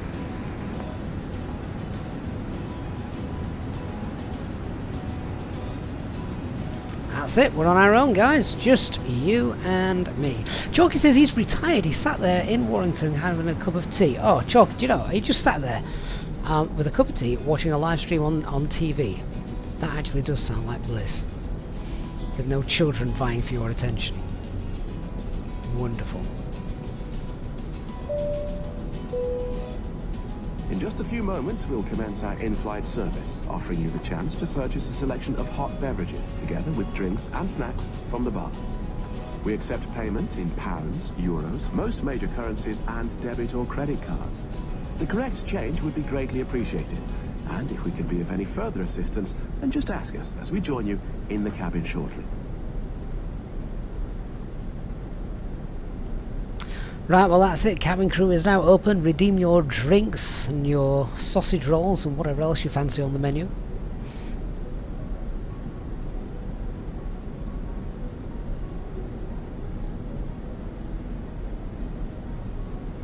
So Peter, you like the A330, but switch off the centre pumps in the centre tank. If the centre tank is empty, then you have no issues with the left tank. That's interesting. Hugh, just in a forthcoming leg of your New Zealand tour, you're now sat having a cup of tea, watching the stream. Guys, you're making me want to go and make a cup of tea. Swiss Pilot, would I like to have an A220 there in Microsoft Flight Sim? I think Swiss Pilot, it would be a nice addition, but someone would need to teach us how to fly it. That's the only thing, really.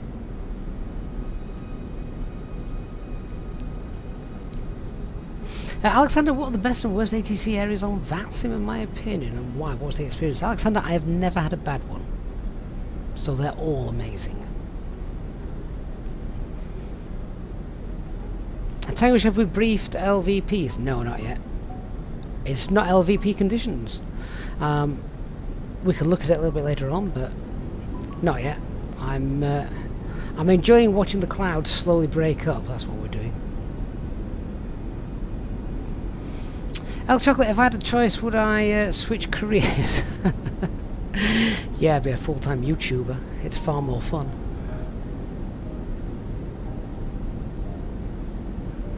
No real-life time constraints. No passengers to appease.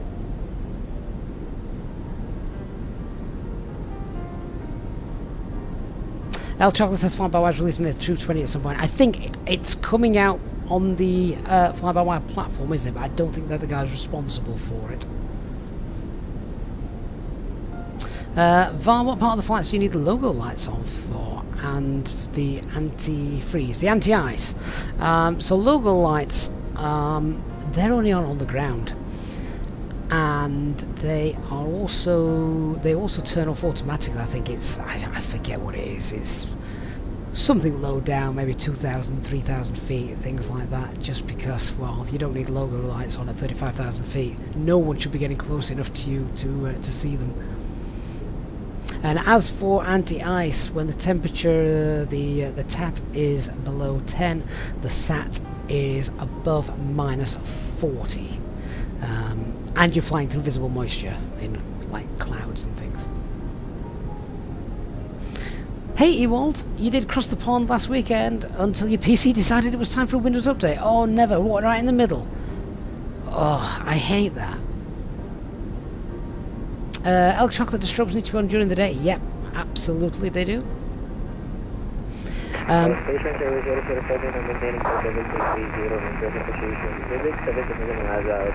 Can't hear a word of that guy. So, Elk chocolate, if you put them on auto, then the strobes will only flash when you have weight on your landing gears. So when your landing gears, when there's no weight on your landing gears. So auto it's really not used. I personally don't see the point of auto. I'm sure there is one, but you'd need a mechanic to come and tell us, an engineer to tell us why it's good.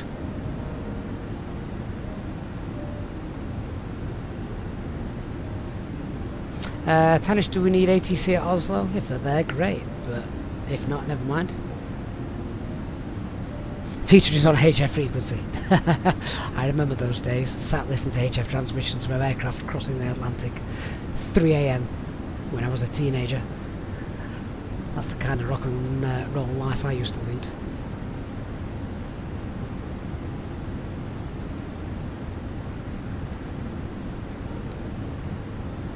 So Elk Chocolate, that is another good point. So you see some pilots have the strobe lights on when taxiing and some don't. If you mean in the simulator, there's a very good reason for that.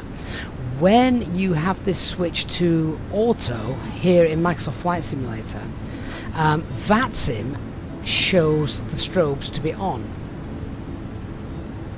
Which obviously if you just sat at the gate, you don't want that. So it's probably better really to have it turned off when you're at the gate, and then just turn it on when you're given your lineup clearance.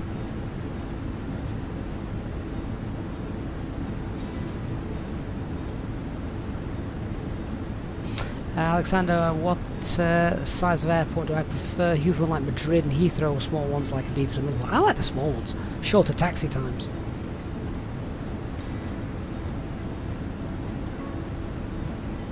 Dex, just follow the flight plan. So Dex asks, so for the last waypoint on the start and the first waypoint of the approach, if there's no ATC, do you just go direct to the start of the approach? Just follow the flight plan, it should all link up nicely. And if it's one of those stars where you have a manual leg and you need to get vectored in, you just vector yourself in. Varnoob says the landing lights need to be on for takeoff. Yes, they do. Peter, you're a ham radio amateur. Excellent. Zachmar1245. Easyjet did fly to Norway before, right? I think they still do, but it's very seasonal.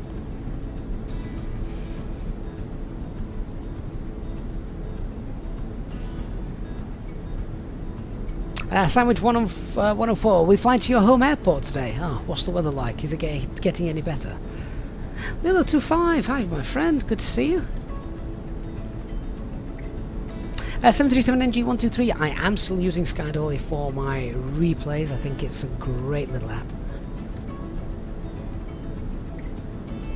Mark Saunders says landed at Schiphol on Saturday. What a long taxi that place has. Yeah, alright. Sometimes the taxi is longer than the actual flight.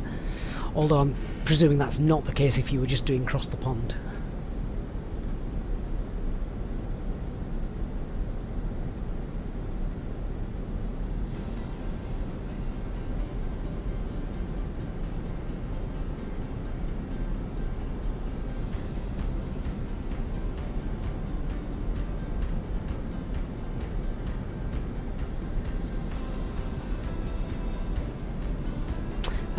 Response Stark says, should you go for Box, Microsoft Flight Simulator or Steam? I got the Microsoft Store version. I mean, I personally think the Store version has been fine.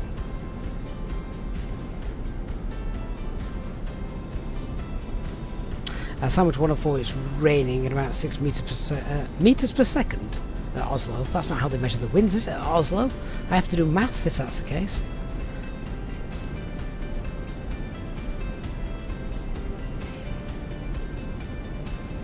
Alexander, am I a fan of these Easyjet? Do I simulate aircar reports out off in... Well, funnily enough, have we been yelled at by Easyjet Ops yet for... Oh, look at the contrail.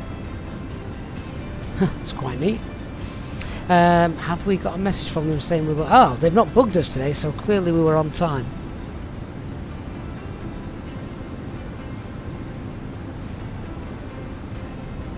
That looks interesting.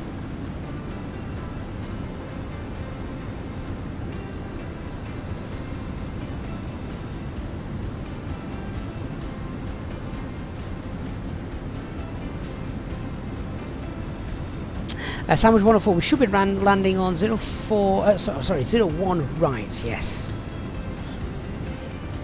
So you can give us a wave.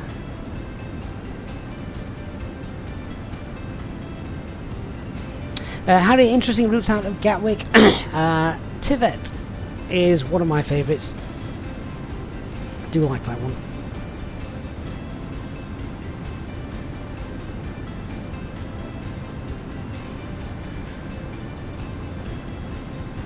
Hey Sean, you've just overflown Basel on the approach to Zurich. Yes, yeah, you will have. Depending on the runway they're using, but Basel is a big EasyJet base, so you can fly to lots of different places from there. Still quiet. There's like a low layer cloud, isn't there, all the way down to the ground.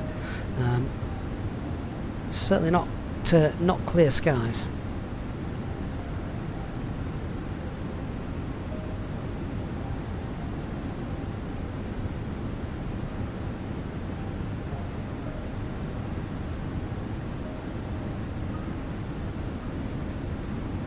Looks like some decent build-ups just here as well.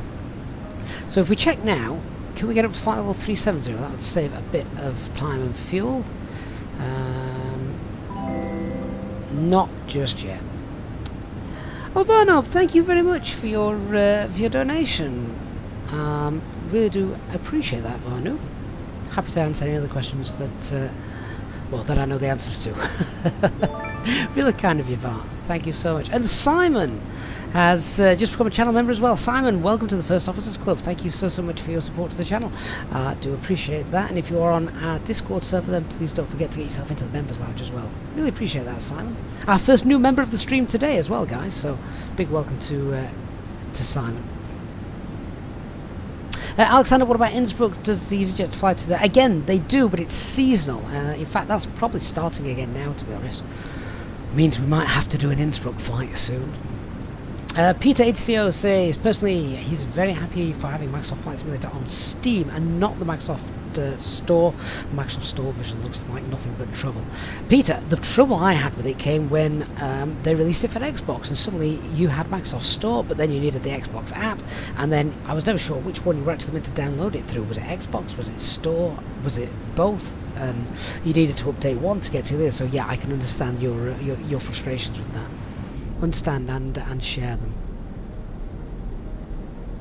Brendan, what is my technique for flaring the Phoenix? Have I had to adjust after a recent update? So Brendan, a lot of people are saying the Phoenix has become very difficult to land, and I would agree with that, but at the same time I will talk you through. If you can be around for the landing, I'll talk you through it, because it's a lot easier to talk you through it rather than it's described. But the main advice I would give is look at your attitude prior to flaring, because you are already nose up, even though on a 2D screen it doesn't look like you are.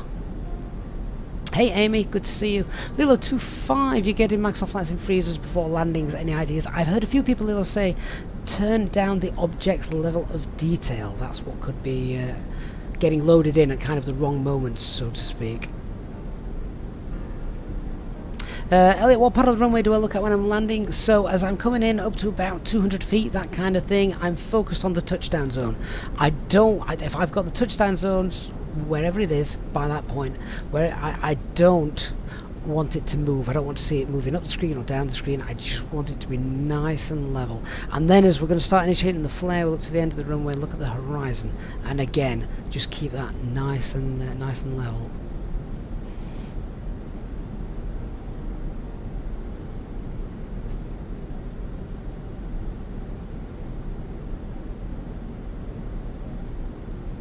Hey, Ginger. I always feel like I'm insulting you calling you that, but anyway, that is your handle.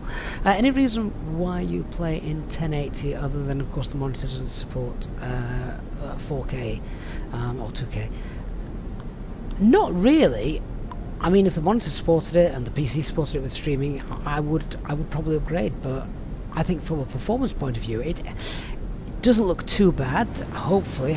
Depends what kind of monitors you guys are and screens you guys are looking at this on, but yeah, I don't see too many issues with it. It's certainly sharp enough for my eyes.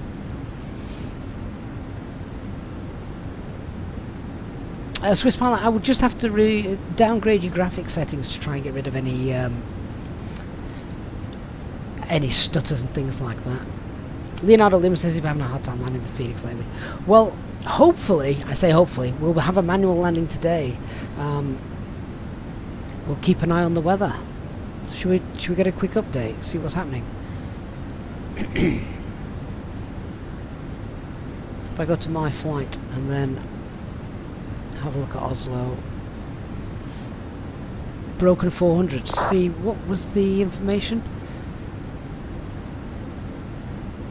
So it has to be below 300 before they even begin to prepare it, and at the moment it's 400, so that is Cat 1 conditions. As long as visibility is also fine, and it is 10 kilometers.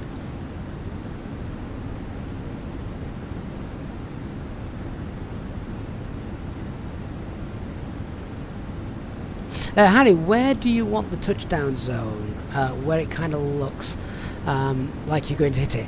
This will sound strange, but it was a great piece of advice I got a while ago, and that was, when you see the touchdown zone, try and slam it straight through your windshield.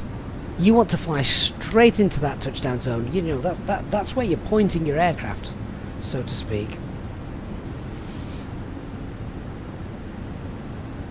Captain 400, thank you for the follow.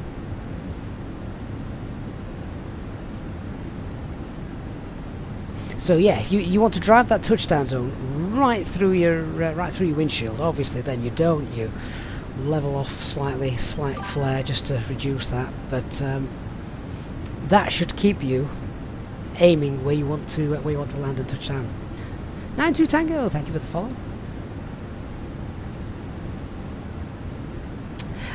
Simon, hi Simon, thank you again for your membership. Says thanks for all the content, learned so much of you. You've got 2 hours in a Pro A320 simulator coming up. You're very excited, trying to decide what to do. Right, Simon, if it was your first time in a full-size sim, number 1, fly a circuit.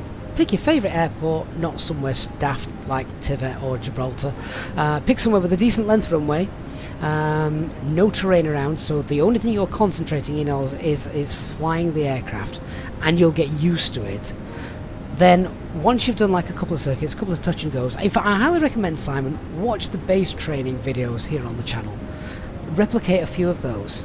It depends how long you've got as well, of course, but go do some base training there, and you'll get used to hand flying the aircraft, because that's all base training is, and you'll get used to landing the aircraft.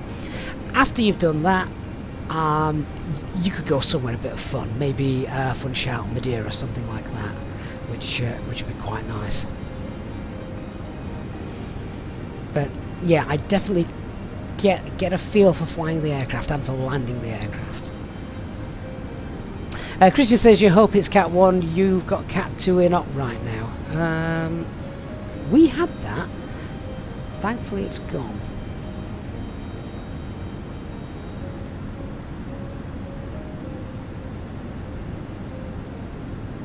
And we've got nothing. All systems normal.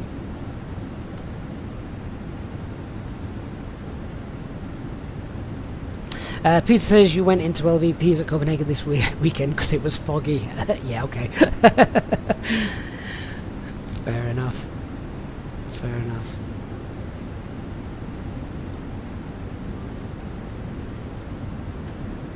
Where are we?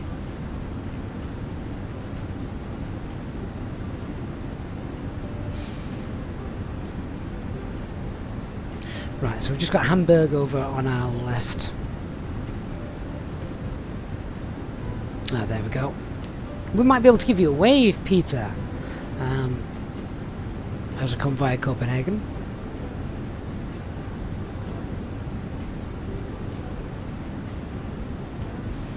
You see it at all? Down here somewhere, isn't it?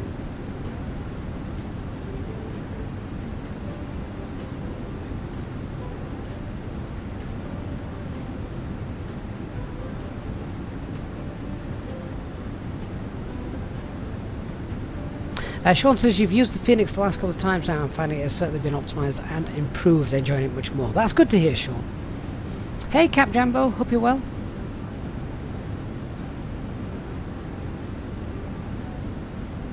Delphin says you almost reserved a full motion sim slot back in the summer, but you then chickened out.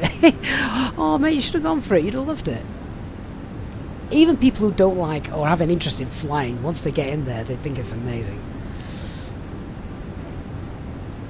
In fact, my local sim centre is having an open day on, I think it's Saturday the 12th of November. Now, they've got a fixed base 737 sim, which is incredible. And the whole place is built to look like an airport. They train colleges, college students and things like that. So if you are free, Saturday the 12th, have a quick look. Google Fly Me Flight Sim Centre in South Yorkshire, UK, and go. I might, if I can, even pop down there myself.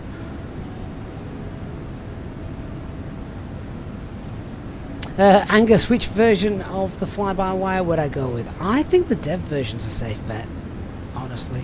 That's the one I'd go with, Angus. Hey DC Gert, good afternoon. Sandwich 104, I'd need to improve my eyesight, I'm afraid.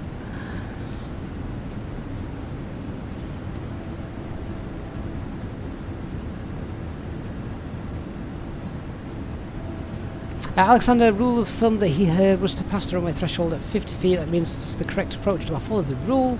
Does Easyjet pay attention to that? So it's just, yeah, it is a good rule. So what's referred to as the piano keys, you know, yeah, the runway threshold, where you've got the big white, the white strips that look like piano keys. If you hear the 50 call out as you're going over there, then you're pretty much on the right path.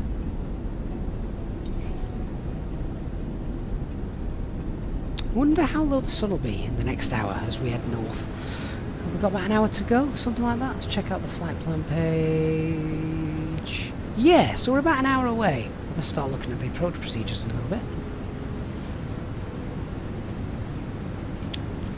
Peter, has your airport got ground movement radar? Or are you just sat there blind with little toy cars on a big map? Toy aeroplanes on a map so you know where everyone is? Hey Will Smith, so you've got the TCA side stick every time you load the Phoenix, you get the null zone error. Yeah, I get that as well. Just ignore it. You can still fly. I'm still flying.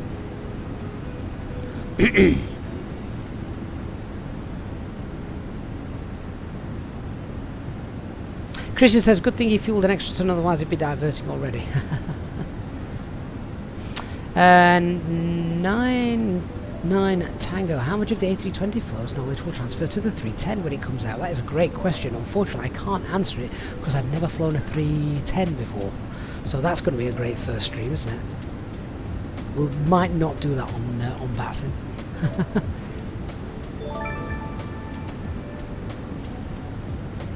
Ginger Ninja, welcome to the Captain's Club. Ginger Ninja becoming our second channel member today. Thank you so much, Ginger.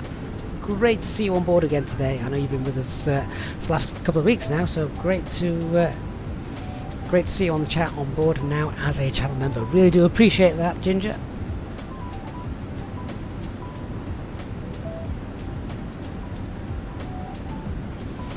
Sandwich 104, I honestly can't remember.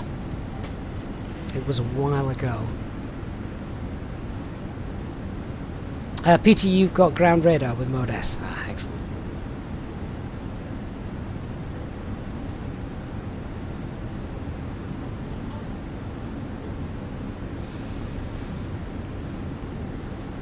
So what we're going to do is we are going to brief the Cat 1 arrival, but then we'll also look at the auto-land stuff, just in case we need it.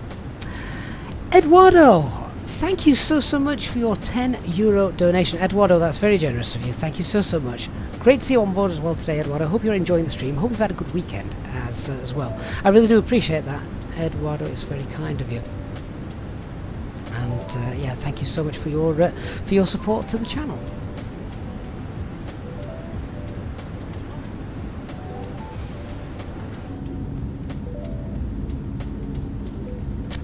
Will we see Copenhagen out here? I don't know yet.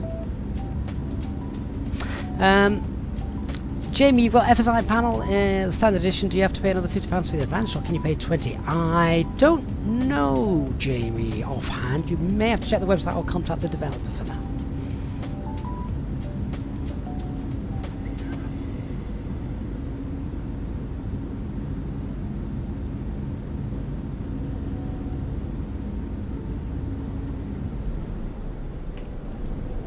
So I saw HD stream when he was going to, was he Paphos the other day, and he said he got the ship, global ship vessels and things like that, and he said he couldn't see any.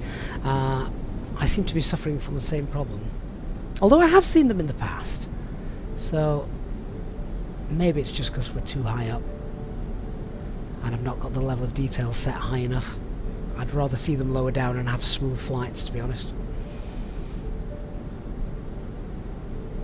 Hey Drax, good to see you. Matt says, good morning from Arizona. It's finally down to 13 degrees C this morning. That's jacket weather for you. That's t-shirt weather for us up north in the UK.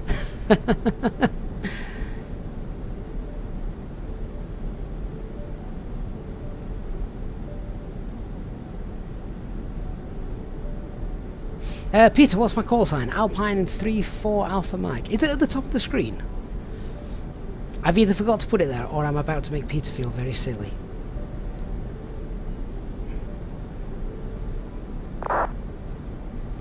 Oh, Peter, I like this. So Peter says he likes to fly the Phoenix so much, but mostly flies the fly-by-wire because of the Scalarky FCU supported. I've seen those. They look amazing.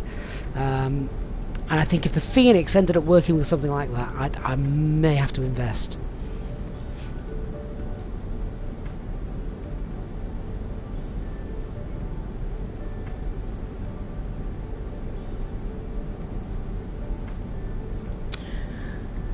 Right, time to start looking at some charts, I think, for the arrival. In just a few moments, we'll commence our in-flight service, offering you the chance to purchase from our selection of fresh food available today. Full details can be found in your in-flight brochure. We accept payment in pounds, euros, most major currencies, and debit or credit cards. The correct change would be greatly appreciated. And if we can be of any further assistance, then just ask us as we join you in the cabin shortly. So, Luna 4 Lima, runway 01, right, is the plan. Transition altitude 7,000. What's that platform altitude? 35. MSA. So we're going to be coming in to 27.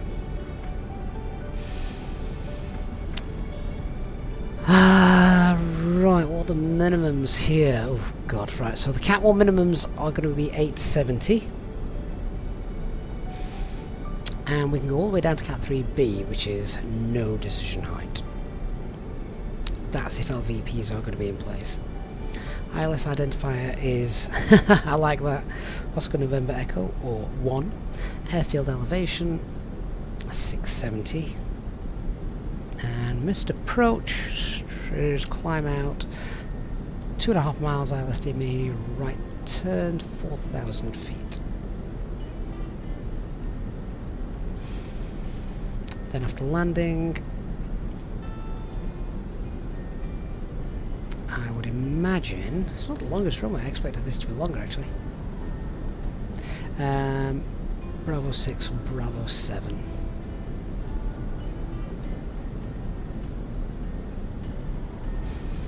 And then, have we got any information with regards to our taxi procedures in? Let's see.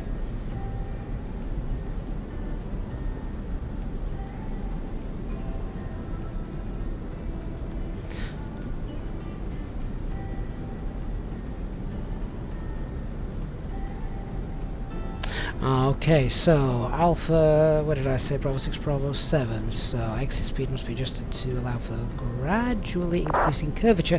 Excessive speed through the curve may incur a risk of taxiway excursion under low friction conditions. Well, considering it's been raining on and off all day, that's not a bad thing to bring into our arrival brief. Have we got anything with regards to taxi routings?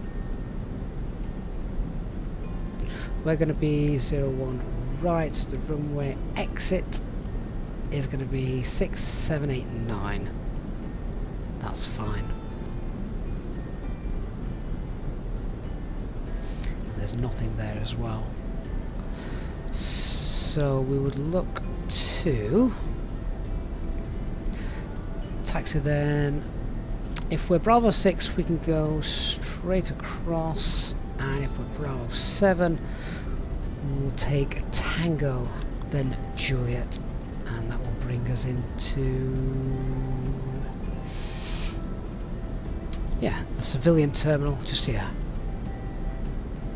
on the east side.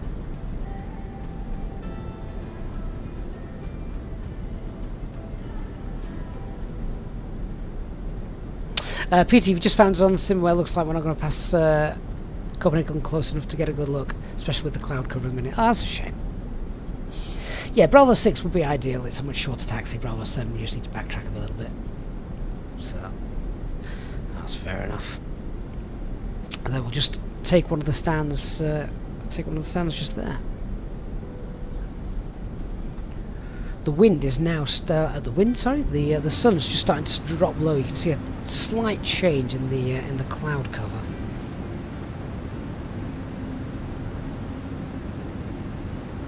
So let me get the latest weather.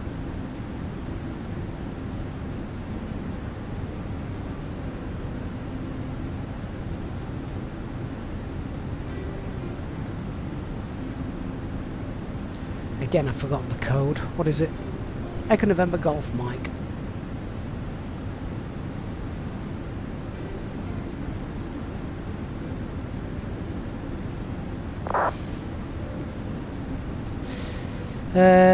So our arrival begins at Lunip. Let's prepare the box.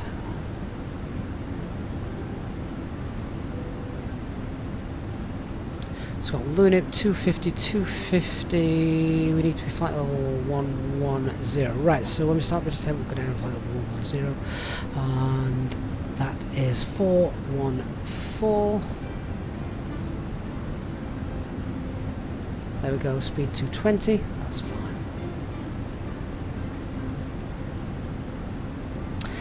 INSUV is our initial approach fix of 5,000.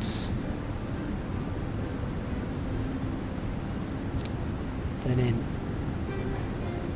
there, so that's fine. Radnar page will pop in Golf Romeo Mike, which is on the airfield.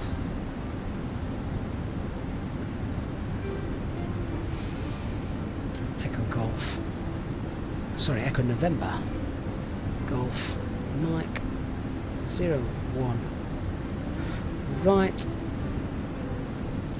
If we can get a slight shortcut, that could be useful depending on time. What's the grid more? Oh, the grid, it's quite low down actually, so if need be, depending on other traffic, we could just go straight 416 INSUV and then in. So let me just go to the fix info page, pop in Echo November Golf Mike 01 right, stick out the 30-mile radius rings, Then I'll know if I can make that or not. And let's chuck in the weather. So it's now raining, 040 at 9.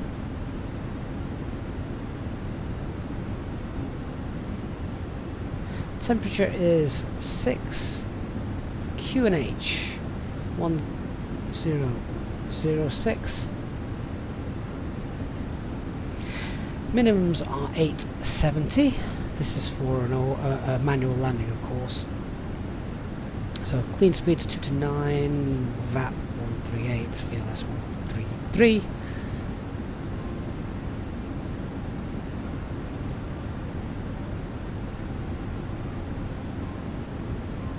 Rob72B on Twitch, hello. So that's that filled in. Estimated to land with 4.5 tons on board. We'd best do a landing check as well, because I'm landing with more fuel than normal. One thing I do want to just check is at InServe, what speed are we doing? Final approach fix I like, depending on how far out it is.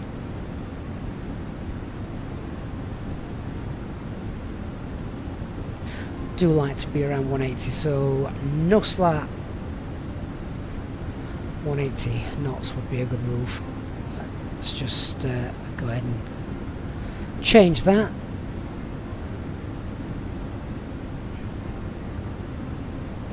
And we'll copy the active. Done. Right, how heavy are we going to be when landing? Let's see. So our zero fuel weight was 58.8.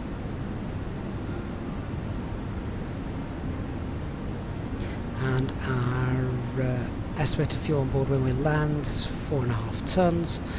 So that's landing 63.3. Let's call it 63.5 and let's run the check.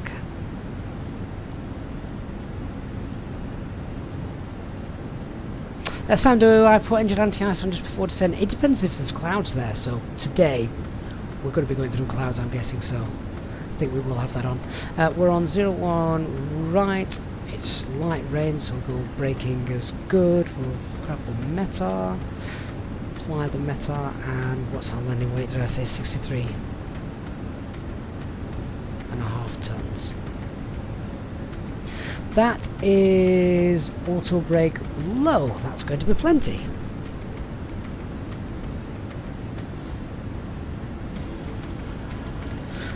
Wonderful. We'll do the brief in a minute then.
Top of descent is now around 110 miles away. We've got loads of time, haven't we?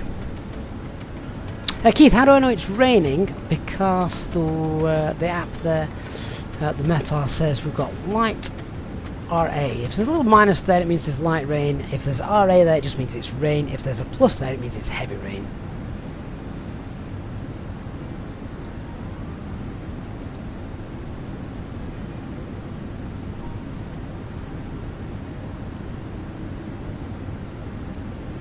El Chocolate's just had a nightmare. Apparently been trying for 10 minutes to get the throttle to respond to your speed inputs, then realised nothing was happening because some glare had obscured the autopilot was turned off.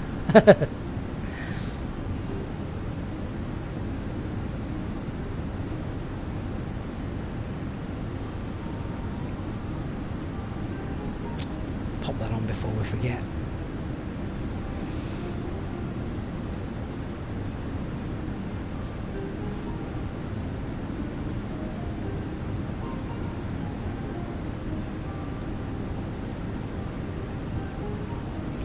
Keith says, thanks so much, never knew that. Oh, it's great to be able to give you... It's such a simple little thing, isn't it? Simple little thing, but makes all the difference.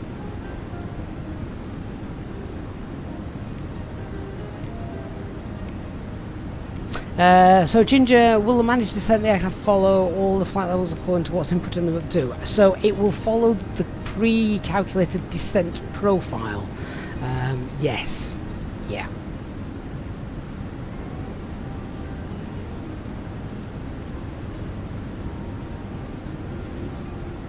What time's the sunset in Oslo? Hopefully it's still going to be... Well, the sun will be shining. We're not going to be able to see it because it's that cloudy down there. F1 Ring on Twitch. Where do I wish Easyjet would fly into? Oh, that's a great question. JFK. No. I don't know. Don't know really. Genova is a good destination. They used to fly there. I don't think they fly there anymore. Christian says he'll be right back. Scream if ATC comes online. Will do, mate. Hey, Norfolk International. I'm very well, thank you. Hope you are as well. Christopher says the sun setting in Oslo right now, give or take. Has anyone got a time? A UTC time for the sun setting in Oslo? Thrust set simulations, thank you for the follow.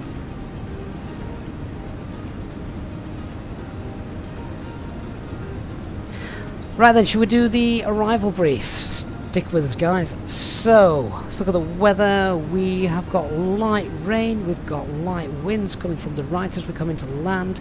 Good visibility, but the clouds are broken 400 feet. So, if the cloud's in the wrong place, we might not see anything for the last... until we break through that low cloud layer. But technically it is still Cat 1 conditions, so no auto land is expected. Seems like the weather has improved ever so slightly enough for that. Aircraft is fully serviceable. Peter's not broken anything. No TAMs are non-existent for us today. Threats to be aware of. I am unfamiliar with the airport, so that is a little bit of a threat to me. I don't think I've ever landed here. So just need to be aware of our surroundings and what we're doing. In terms of terrain, the only real terrain to speak of is that little bit of terrain around. We've got minimums there, 3,400 feet just to the west of the airport, but that shouldn't affect us as we're going to be coming in from the south. And then the east, even the grid more is quite low as well, actually, 2,800 feet. So yeah, no real threats to be aware of with regards to terrain or anything like that. A little bit unfamiliar, and at the moment we've got no air traffic control, so we need to just bring that into the brief as well. So we are expecting the ILS approach runway 01 right off the Lunip for Lima arrival. When we start this, we'll descend flight level 110. We'll go down in managed mode as well. With regards to how I'm going to calibrate and configure for the approach, pretty much straightforward. At INSUV, I want to be green dotted INSUV, flaps 1 as we leave INSUV, then flaps 2 as we head down for the glide slope. We're capturing the localizer, capturing the glide slope. Approach type is ILS. It's a normal 3-degree approach. Runway width is 45 meters, so that's normal. We've got a few speed restrictions on the approach, but they're all in, they're all coded in the box anyway. There is a potential, depending on the time, for us to jump 416 straight to INSUV, but we'll see what that's looking like with regards to the traffic online and what time we've got as well. If not, we'll fly the full procedure, which will be fine. We're going to use auto brake low, which we've done the calculations for. That's going to be fine, and we're going to vacate on either Bravo 6 or Bravo 7. Bravo 6 preferred, because then we just straight across onto Juliet and then pull left into the terminal.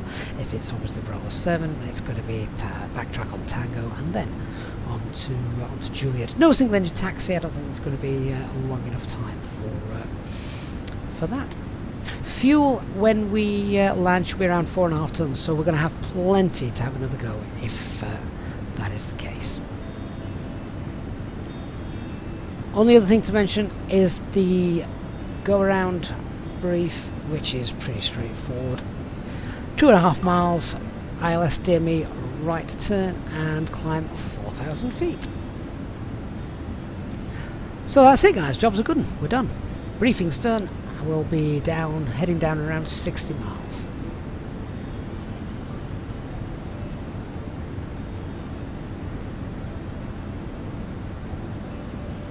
So the time the sun sets is 15:43 UTC. So that's around 45 minutes, isn't it?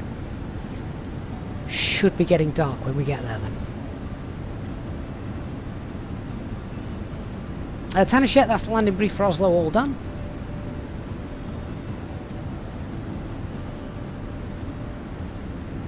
Daniel K. Anderson, have I got ultra settings? A few ultras, I think most are on high. There is a video on the YouTube channel explaining what settings I've got and taking you through them if you want to go and find that. Excuse me. Ichi, hi, thank you for the sub. And Fabrizio as well, Mignola.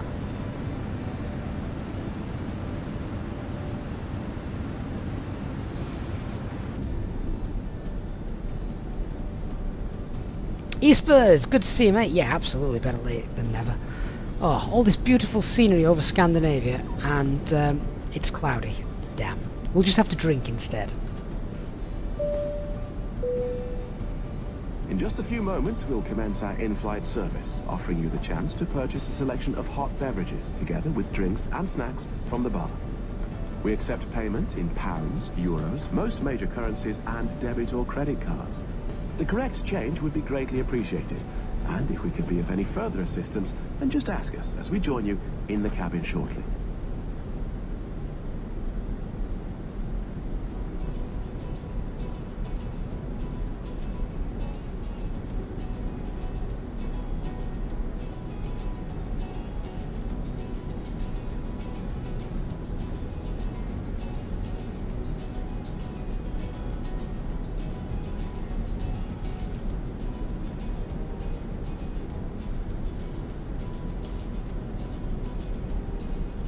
So Sean says he's still trying to get used to UTC, GMT, VST. Well, UTC and GMT are the same thing, Sean. But I must admit, I am slightly happier when we go back to using UTC time, which is GMT time, because at the moment we're BST. I mean, it's relatively easy for us here in the UK, but I do feel for those in America or, God forbid, Australia,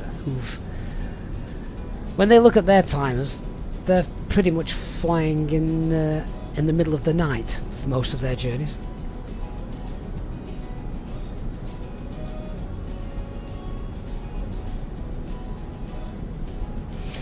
Peter says he once had a pilot in real life not report entry into his flight information region. Wish I could dot wallop him for real.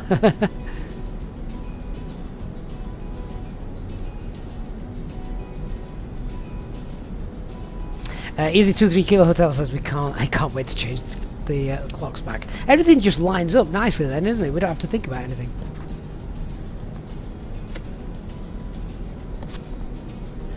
Clouds seem to be getting thicker and thicker.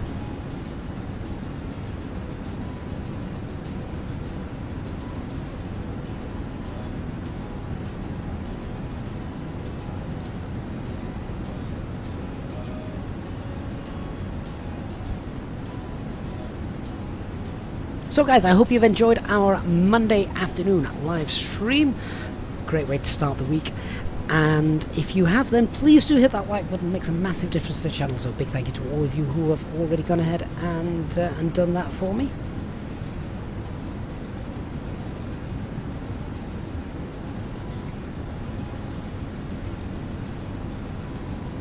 Daniel, I did have a GTX 1660. That is correct.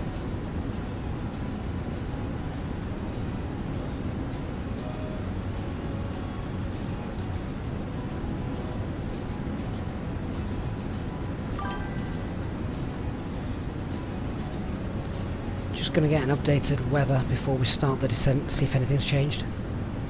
Great, AG's QC, thank you for the follow.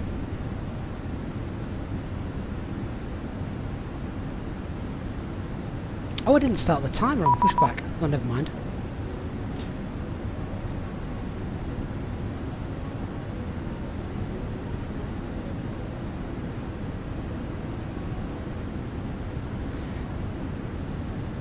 Sadly, there's no ATC online. Never mind.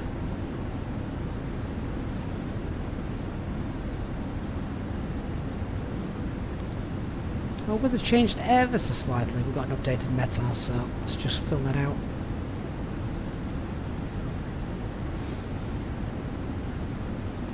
I was now going to overcast but 500 feet. This could be a really fun landing. 030 at 9.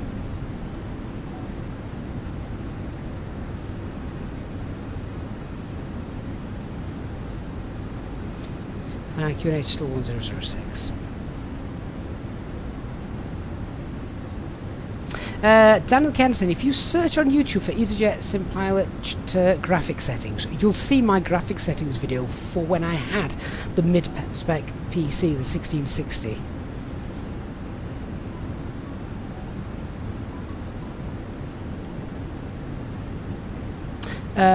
Bearex, when you flare, you feel like you're falling like a brick to the ground. When are you cutting thrust would be my first question. Flare first, then cut thrust. Don't do it the other way around.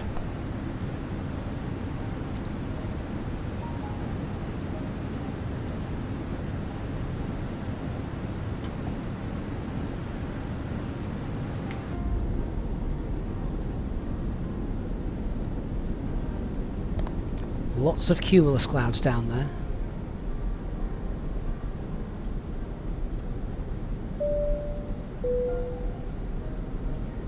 Ladies and gentlemen, from the flight deck once again, you will be delighted to hear that we will shortly be starting our descent into our destination, at which point the cabin crew will start preparing for our arrival. If you could please make sure that all the aisles are clear and the cabin crew are able to make their way around the aircraft without any luggage in the aisles, that would be most appreciated. A reminder for our Easyjet SimPilot members that free drinks are still available from the cabin crew until the seatbelt signs are turned on. Please note, however, that the toilets will shortly go out of use. Thank you.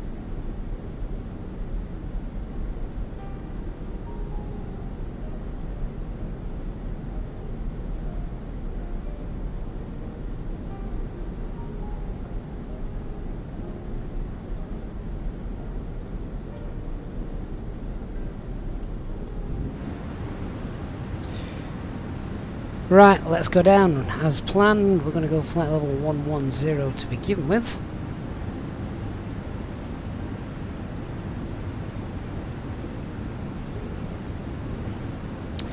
Descent 110 blue.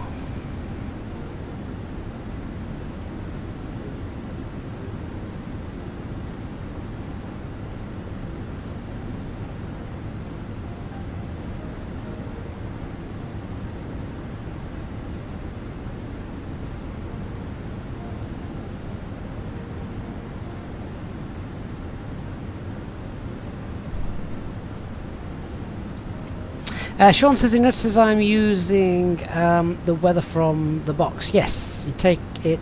This is through VATSIM. Here's the weather on the EFB and the Fenix valid for use. So, right, okay. I think the weather that you're getting here is the weather that is downloaded from a internet server in real life somewhere. Microsoft Flight Simulator's weather is meant to replicate that. Doesn't always. If I wanted to do it correctly, what I would have to do is I would have to tune to the ATC frequency using Microsoft Flight Simulator's ATC, but I kind of don't, because I think even the METAR in Microsoft Flight Simulator is taken online, so sometimes you get discrepancies between what the simulator is depicting and what the real life METAR is, but you can only get the real life METAR here as far as I'm aware.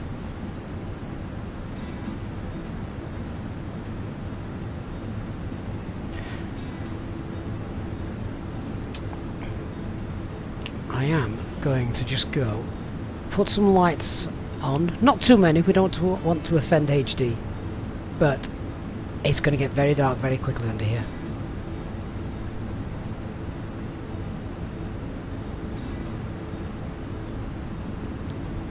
Sarkotech. No, I've not diverted yet. You worried me for a moment then. Hope you're well anyway, Sarkotech. Good to see you. Welcome to our new channel members as well today, guys. Thank you so much for that.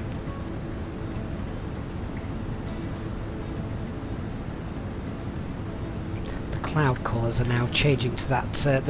They're starting to get that pink hue about them, aren't they?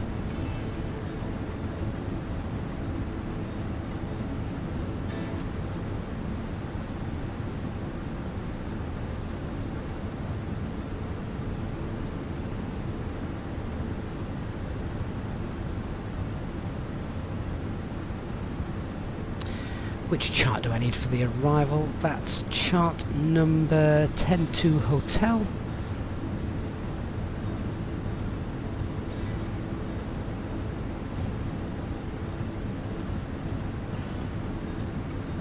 The approach, we're doing ILS 01 right.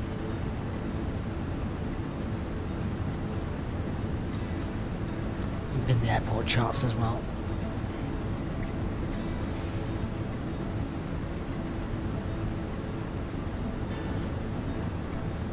Just so we've got the right charts up. Alexander says not too far from his house. Excellent. How's the weather doing?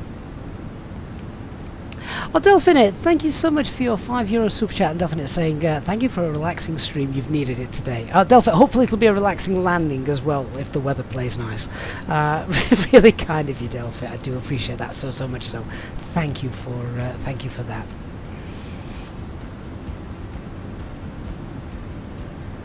Oslo Tower has now come online by the looks of things.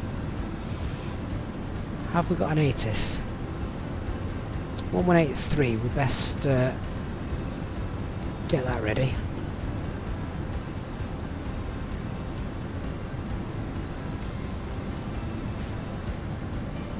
There we go.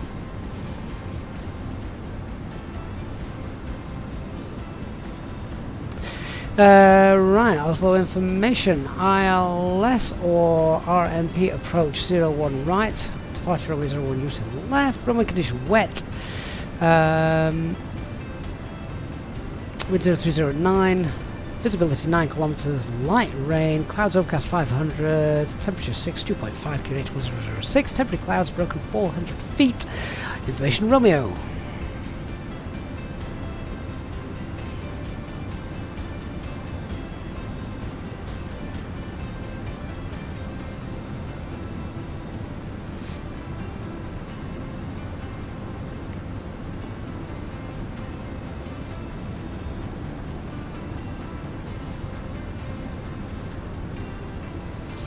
Peter says he has a very hungry goblin that demands feeding, so I'm hoping you're referring to some kind of family pet there, Peter, and not your wife. So good to see you, Peter, and yeah, check out the approach a little bit later on. Thank you, Pete. Thank you for everything as always.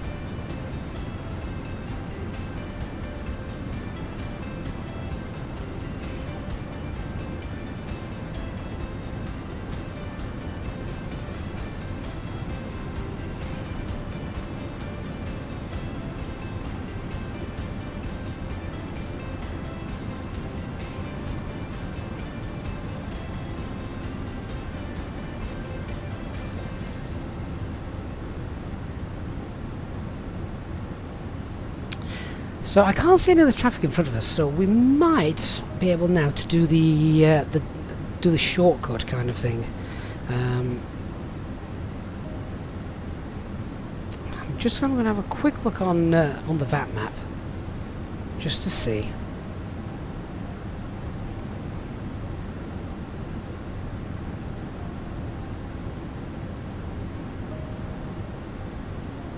Oh, actually, yeah, there's a couple of aircraft in front of me, in which case I'm not going to do the shortcut.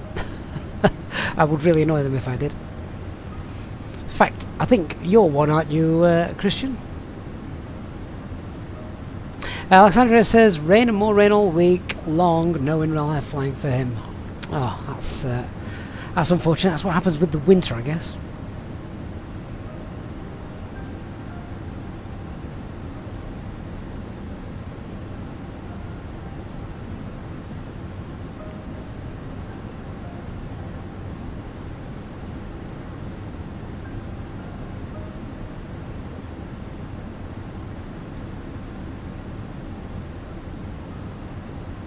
So Christian's currently direct 417 speed 280. Okay, I see.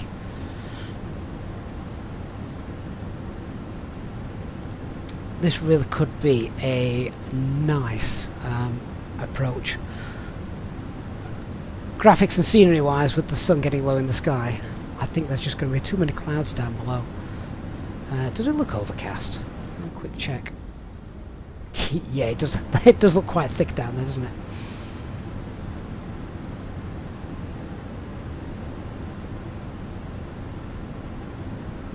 So it does tell us we need more drag, but I'm not going to worry too much about this constraint here, flight level 110 at 416. I am going to worry about it here, but not there.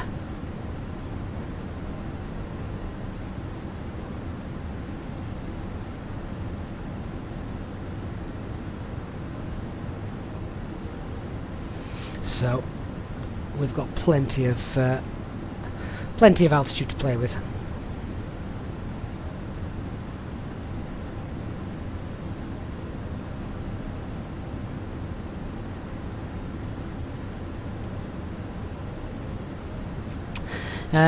Christian thinks I could go direct 416. Don't worry about it, Christian. No need. Just get yourself in. I'll come in after you. No holds required then.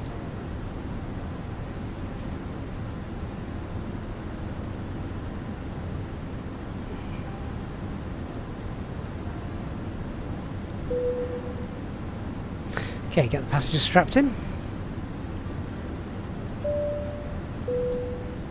Ladies and gentlemen, the captain has turned on the fasten seatbelt sign. If you could please return to your seats and ensure that your seatbelt is securely fastened.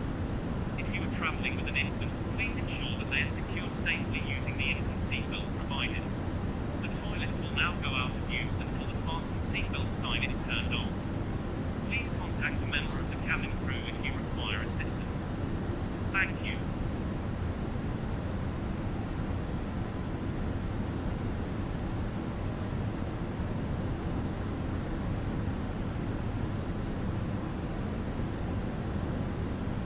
So Christian is going direct to Insuff, so he's probably around here somewhere.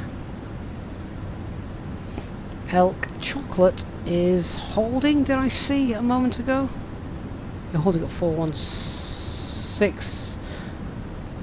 Right, okay, that could be problematic there, Elk. Because what altitude are you going to hold at? I'm going to fly straight through you otherwise. If you're holding there, I'm going to pass you. I'm going to have to go direct 415, so I can't go direct into because I'm still going to fly straight through you if I do that.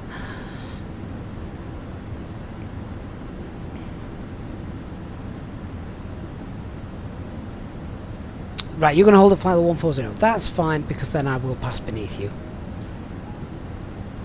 Alexander, the tablet's low on battery. It is, actually. I'll plug that in for a little bit.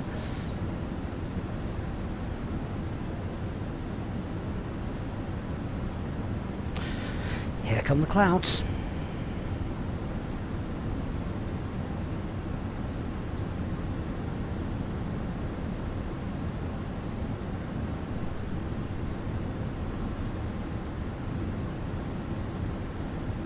Elliot, I don't know when weather radar's coming. That's up to a Zobo, I'm afraid.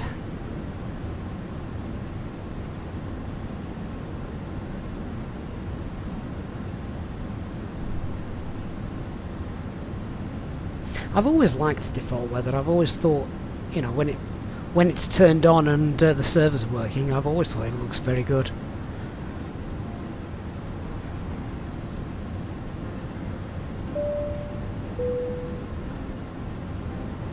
Ladies and gentlemen, from the flight deck, you may have noticed that we've just begun our final descent into our destination. If you could now assist the cabin crew by tidying up your tray table and handing them any litter as they come around, that would be most appreciated. For safety reasons, we ask now that you please turn off all electronic devices or switch them to airplane mode until after we have landed. Please note that the aircraft toilets are now out of use. If you wish to become a Easyjet sim pilot channel member, please contact a member of your cabin crew who will be happy to assist you. Thank you, and we hope you have enjoyed your flight. Christian says he's really killing the fairies now. Yeah, I'm not surprised with that, Direct. Yeah, just the engine anti-ice or no wing anti-ice. Not we've got a little marker just here. So if ice begins to accumulate on this, then that's when you can pop those on. Will, no, XM Viro was released from Microsoft Flight Simulator. You were not clickbaited.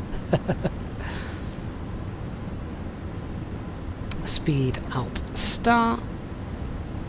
Right, Christian, how far are you away from INSUB? Because I can go direct INSUB if you're far enough away from me now.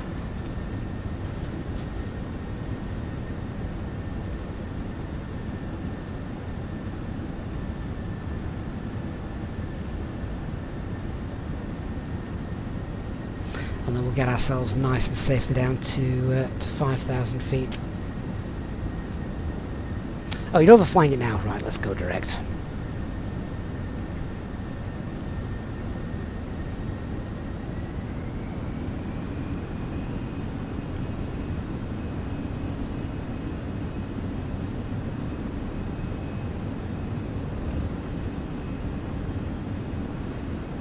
Okay, direct INSUB and QNH is 1006.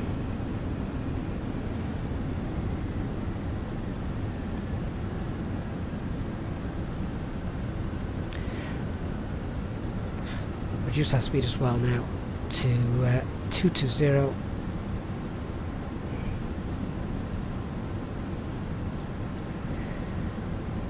Landing system can come on, and we'll activate our approach phase. Put the lights on as well.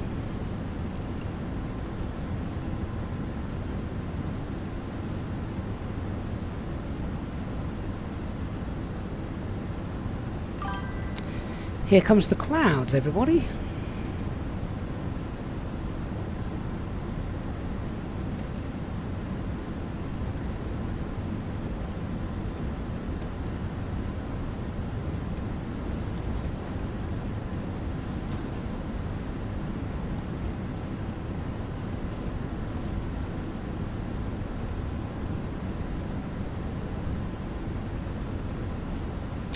Peterson, let's see, have we got the... Yeah, we'll turn a replay on for you.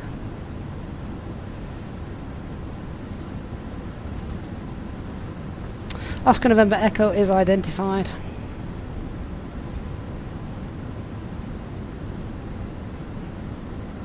That's quite a nice ILS capture angle as well that we're flying now, so it's quite neat.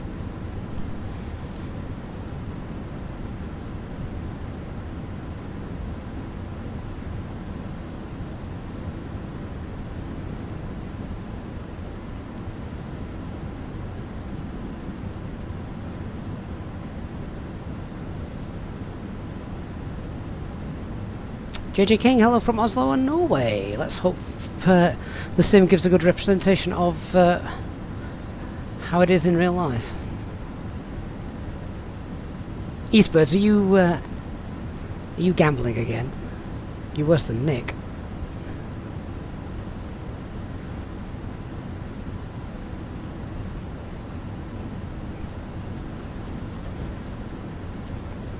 Oslo traffic Alpine 34 Alpha Mike is 7 miles inbound in the SUV, 7,000 feet. Oslo traffic Nordic 7 Yankee inbound for LS, the runway.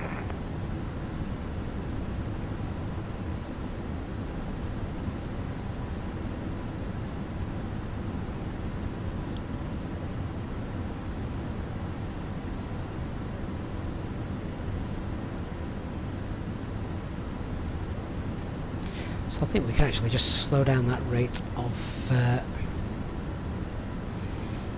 descent. In fact, we need to be 5,220 knots. That's going to be fine. Yeah, descent profile looks good actually. Tower wants us to contact them now. Oh no, established on final. That's fine. We'll go.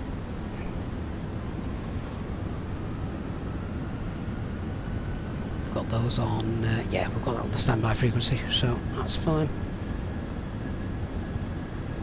Contacting with the GSM, keeping the speed up for the separation.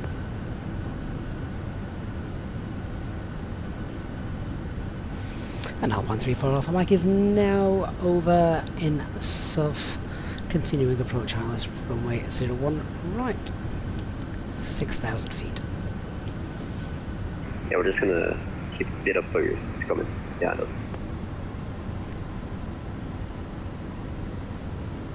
Right, set platform altitude 3,500.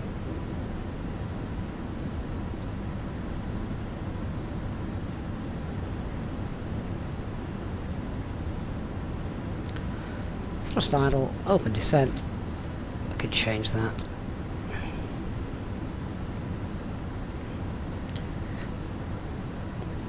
We need to lose some speed though. So I am going to use open descent, lead some speed off. We're now slightly below the glide slope.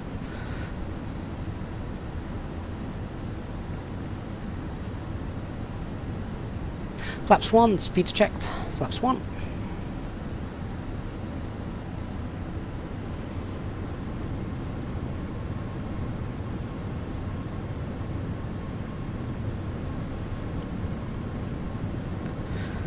Just kill a couple of fairies, get that speed below 200 knots. We'll get flaps 2 out, keep us on that glide slope.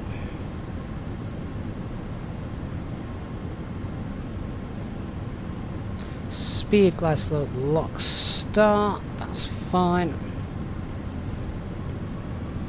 Reduce speed 180 knots and flaps 2. Speed's checked, flaps 2. Speed brakes can come away. We'll let the flaps from the drag from flaps 2 sort that out. There we go. Let's contact tower. Oslo Tower, Alpine 34 Alpha Mike, established 01 right, 10 miles. First, Nordic 7 Whiskey Yankee with 030 degrees, 8 knots, runway 01 right, Scotland. 01 Scotland, Nordic 7 Whiskey Yankee, thank you. Alpine 34 Alpha Mike, Cardamom Tower, good evening. Your number 2 to land, reduce to final approach speed, continue approach. Reduce final approach speed, continue approach, Alpine 34 Alpha Mike. Gear down, spoilers.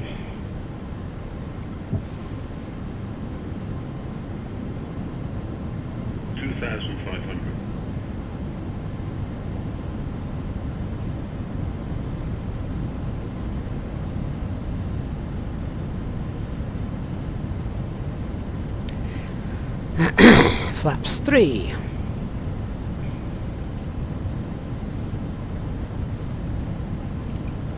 Bar F QNH 1006 seatbelts are on. Minimums are 870. Auto brake low. EFB is stowed. Look at those clouds and runway is in sight.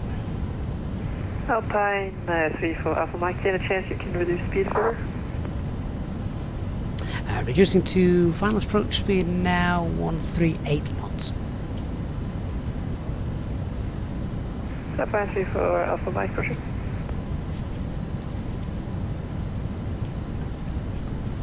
Oh, goodness me, why are we looking up there?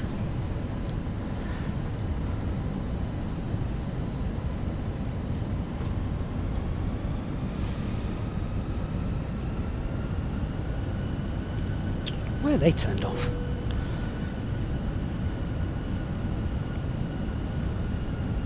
Flaps full. Rain cloud right in front of the runway. Look, landing checklist. Cabin is secured. Go around altitude 3,500 feet. Set. Eco Memo landing no blue. If we've got traffic here, then I'll call the go around, toga, go around flaps.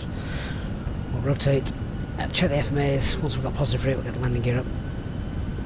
And then thrust reduction altitude will be about... Fine, 34 Alpha Mike, wind 03 degrees, 8 knots. Continue approach, expect late landing clearance. Continue approach, expect late landing clearance for 34 Alpha Mike.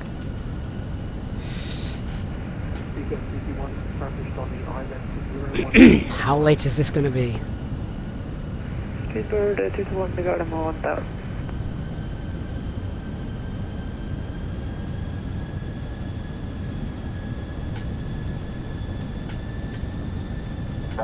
Fine, 34 Alpha Mike, go around, please go around.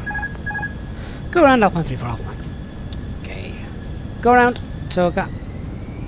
Fine, 34 around flaps. Alpha Mike, climb 4,000 feet and follow standard approach procedure. 4,000 feet, following standard missed approach, Alpine 34 Alpha Mike.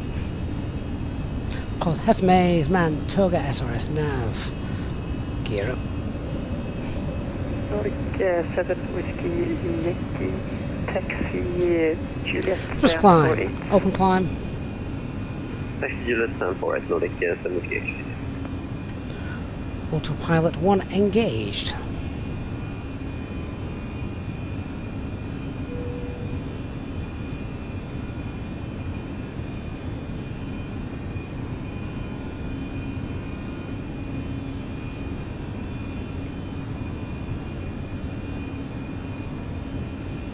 I need to be out of here in 30 minutes.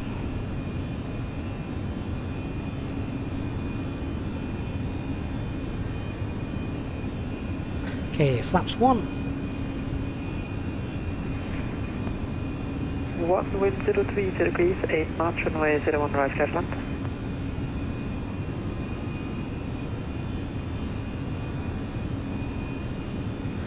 Speed alt star.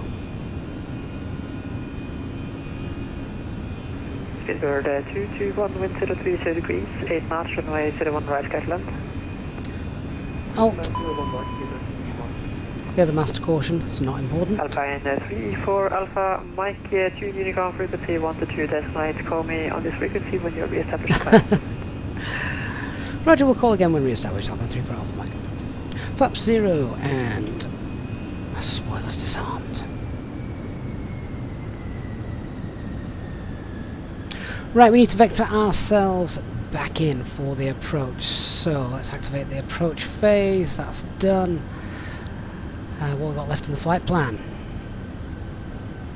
Okay, let's vector ourselves round. We know MSA is nice and low, so let's fly kind of a base turn.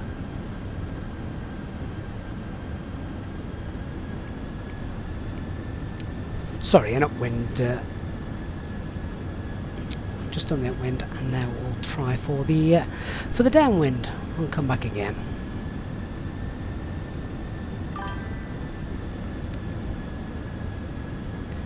Right, we'll get ourselves up to 5,000 feet in southern. Try again.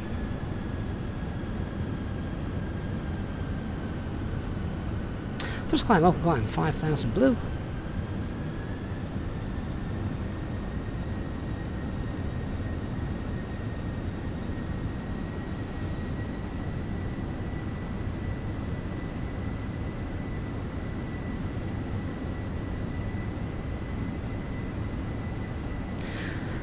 Now further downwind heading, which is 190.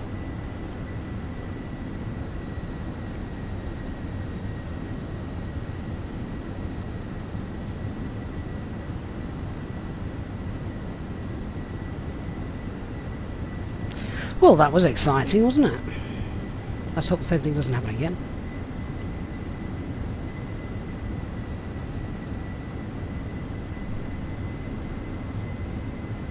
Speed alt star.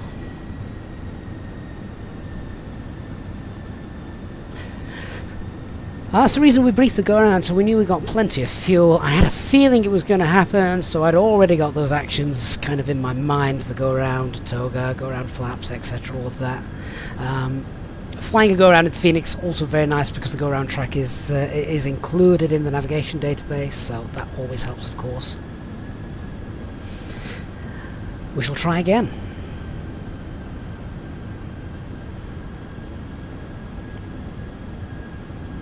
Elliot, what's the things you need to include in every brief? Oh, wow. I think the best thing to do would be to kind of listen to some of the streams, I guess. It's probably the best way to go ahead and do that. And you'll hear everything. It becomes ingrained on you after a while.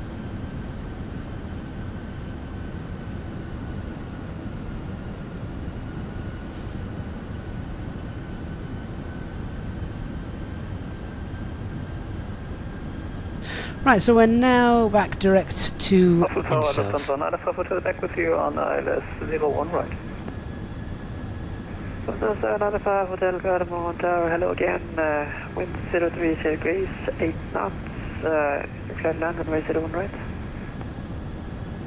Lufthansa 95 Hotel, clear to land, runway 09, correction, 01 right. So we now need to run the approach checklist again. So Barrow Ref QNH is 1006, seatbelts are on, minimum is 870, auto brake is low, and our EFB dode.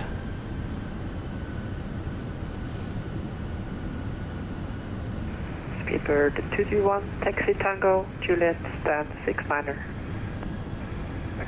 Tango, Juliet, stand 6 minor. So MSA around here is 3,009. We can get ourselves safely down to 4,000 actually, rather than flying the full approach. Then when we've got the glide slope coming up, feet. 727. Captain 5 Alpha for the departure from 1 left, 5,000 feet, 172, 7 in a box, thanks for the check. Golf Oscar November, confirm initial climb 7,000 feet and squawk 1727. 3,500. Nice, Golf steady Oscar November, read back correct. descent. Break. Lufthansa 905, hold. We'll try again. Taxi Tango Papa Delta, stand 76. Taxi Tango Papa Delta, can you say again the stand please?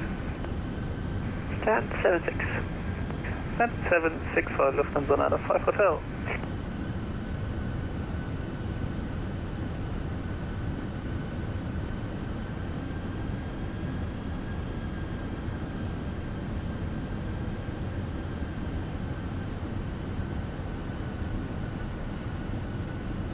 Bravo Lima, Oscar November, is perfect.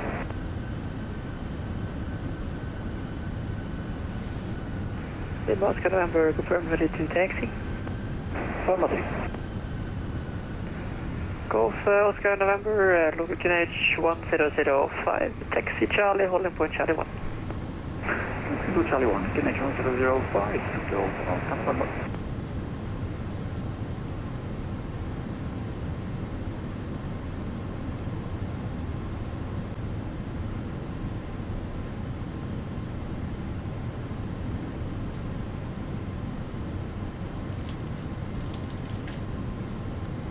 Okay guys, so if we are coming back now, then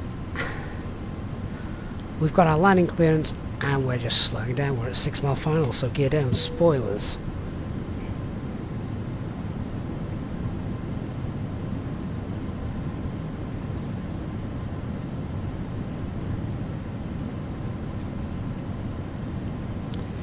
And flaps 3.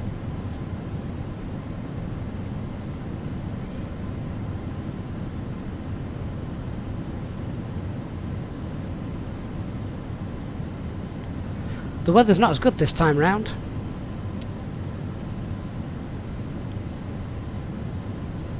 Thank you for the update on the QNH 1005.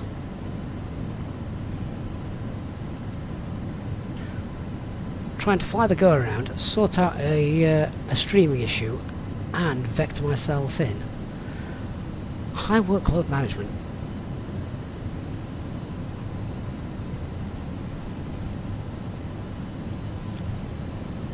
Big apologies to the Twitch viewers, sadly. We've lost them. Right, flaps full. What kind of weather's this? Landing checklist. Cabin secured. Go around altitude is 3,500 feet. Eco memo landing on blue. I see runway lights. Golf Oscar November, report ready for departure. Golf Bravo Lima Alpha November, we are ready up en route. Golf Oscar November via intersection Charlie 19 up runway 01 left. And up 901 left for Charlie 1 go. I have control.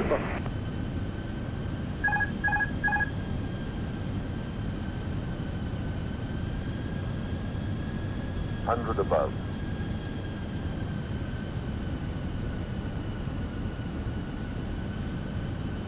Minimum. Continue. Light slope. Light slope.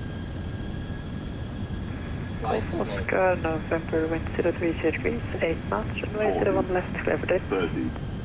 Takeoff 01 left, Golf Oscar November. 5.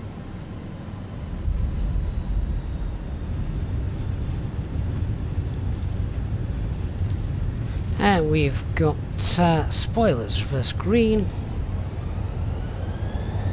decel.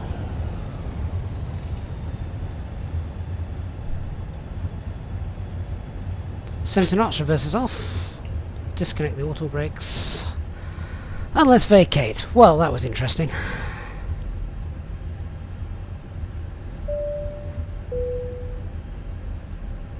Ladies and gentlemen, the cabin crew will shortly be leaving their seats to perform safety-related duties. However, we ask that you remain seated until the fasten seatbelt sign has been switched off. Portable electronic devices for messaging, calls or internet access may now be used. Please make sure that you take all your personal belongings with you, checking in the seat pocket, underneath the seat, and in the overhead lockers. Do take care of the lockers in case anything falls out. Smoking is not permitted until you reach a designated smoking area. Taxi Sierra Papa Delta stand 68 have 134 Alpha Mike. Looking after you today. Our ground crew Where is will help that? you complete your Easyjet Golf journey. Oscar November, contact flight control frequency 118.875 PM. Or Easyjetter. Let's tidy our aircraft up, shall we? 18.1854, Golf Oscar November. Thanks so much for agreeing with your See ya.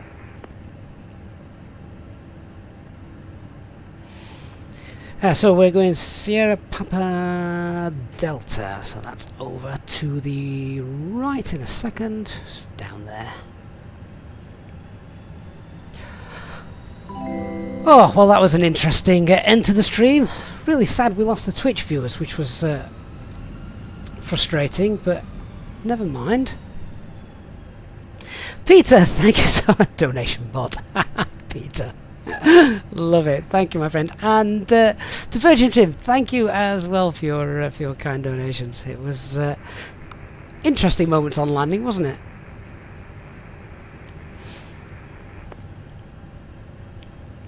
Right, here's Sierra. I'll work out where we're going in a minute. We'll just get on Sierra, then we'll get on to Papa, then we'll work out where we're going. Stand 68. Did he say? Stand 68?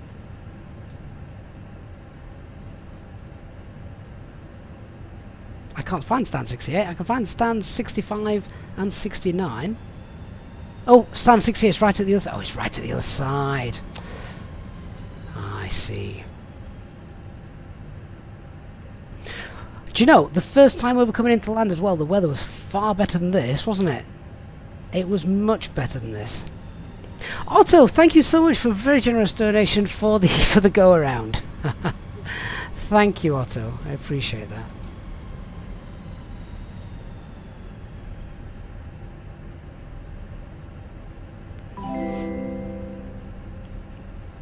Right, we'll make a left turn here on Papa then.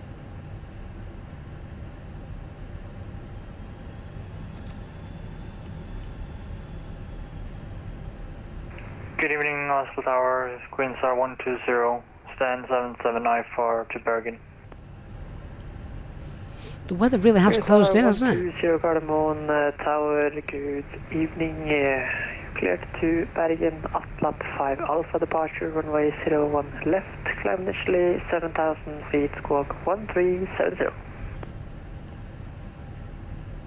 Queen Star 120, cleared Bergen, Atlant 5 Alpha departure, 01 left, 7,000 initially, 1370 in the box. What was the landing rate in the end then, guys? Didn't, obviously I don't get to see. You, I rely on you guys telling me.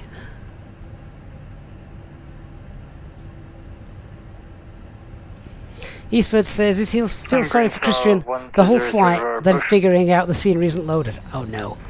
Oh, that's frustrating.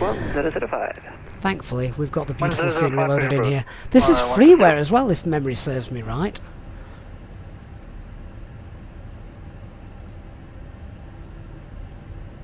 Did we not get a landing rate from Fly Live Studios?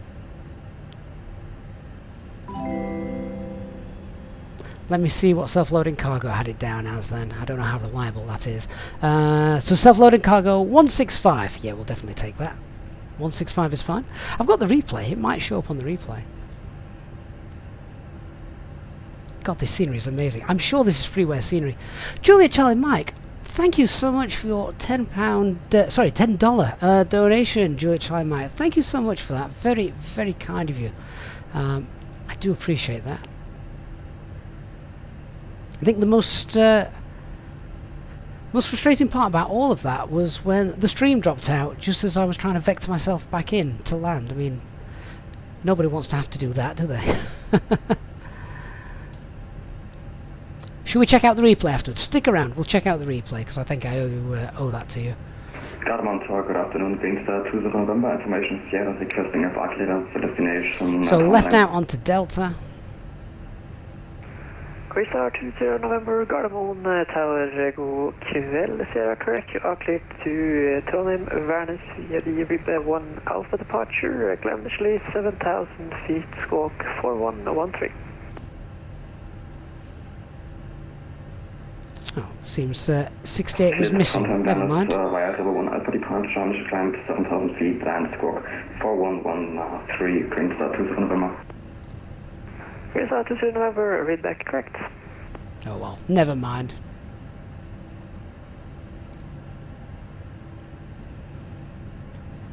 Right, that's stand 80. This is such a beautiful airport.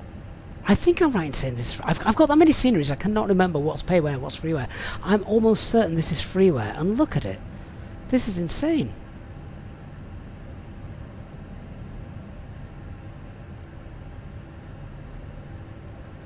$76.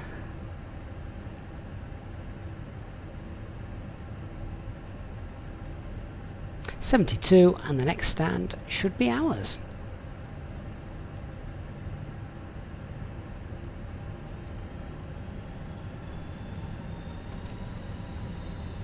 Here we go, stand 68.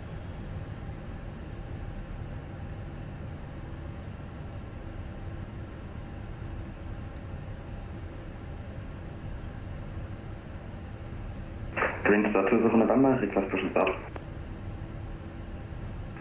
Green Star 20 November, push and start approved, QNH 1005. I think someone just needs to patch up the hole in the taxiway there though, because that was a little Push and deep. start approved, QNH 1005, Green Star 20 November.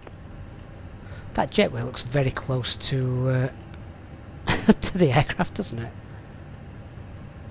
How close dare I get?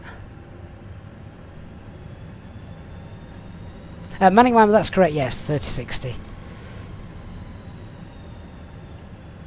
Oh, close enough. Close enough. Right, I'm going to leave it there anyway because I want to show this, show the replay. So, a huge thank you to all of you who have flown with us today on VATSIM. We're just going to come off VATSIM now.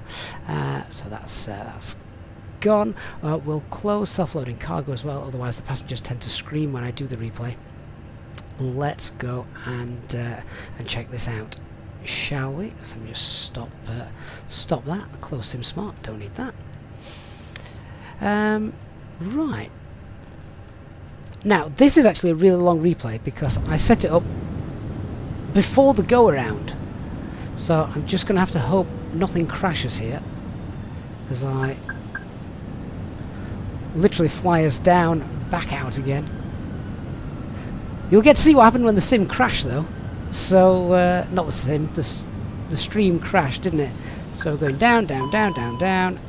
This was the first, was this the first chance? Terrain. First chance of us going down? Too low. Terrain. Oh no, that was the landing. Right, let's try that again then, shall we? Why is all the electric gone? I haven't turned the engines off. Anyway, let's play. Where has all the electric gone?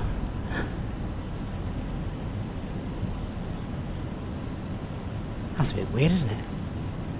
Never mind. Can't actually see anything because of the awful weather.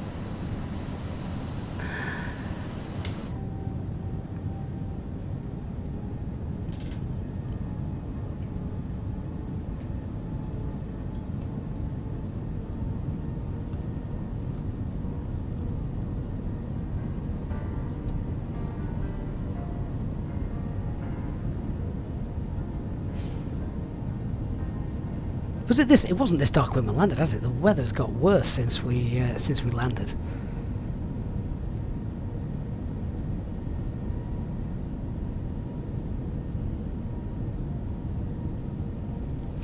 Julie Chalmang says Alt L to turn off the headlight, the torch. I don't know where all the power's gone actually. Matty, I use Skydolly. It's free. Skydolly from flightsim.to. Downland, there's a video showing my settings on the channel if you want to check that out.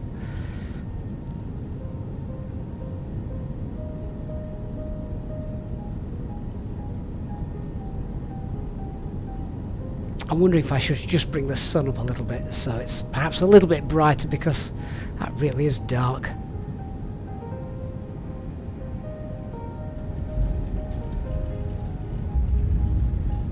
Did the landing rate show at all that time round? I still didn't see it. What we can do now is, so I've paused the aircraft, let's just go to the point where the aircraft touches down. That sounded severe.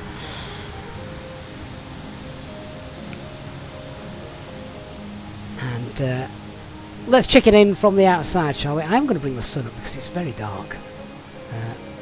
Ah, there we go. How's that? How's that? Oh, wrong one.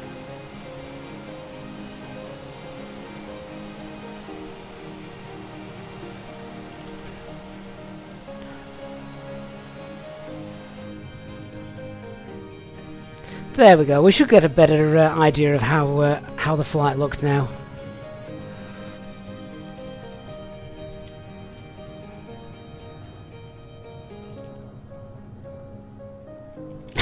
It's just the fog is rolling in, isn't it? Tell you what, I'm probably not going to do much better than that, to tell you the truth. That is a landing to walk away proud with. These rudder pedals have made it so much easier. So much easier, and I can show you this quickly. I'm just keeping an eye on the time. I've got to take one of the kids swimming. But if we just roll it back to just before the touchdown, or within the flare,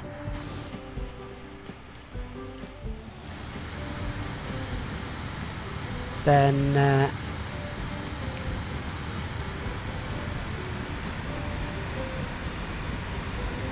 I've set this to 50%, so this isn't live speed, but if I can get the camera more or less just behind the aircraft, there we go. So you can see there we're not on the runway track, we're pointing slightly to the right of it. But the rudder pedals make it so much easier than using the twist stick to just align yourselves as we're about to touch down. There, you hear the engine spool back, and just kick that little left rudder in there. There.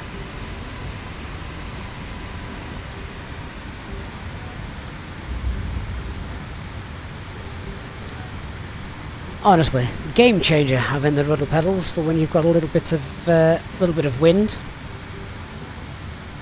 So I can highly recommend them. Wonderful. Alright guys, I am going to leave you with a final replay.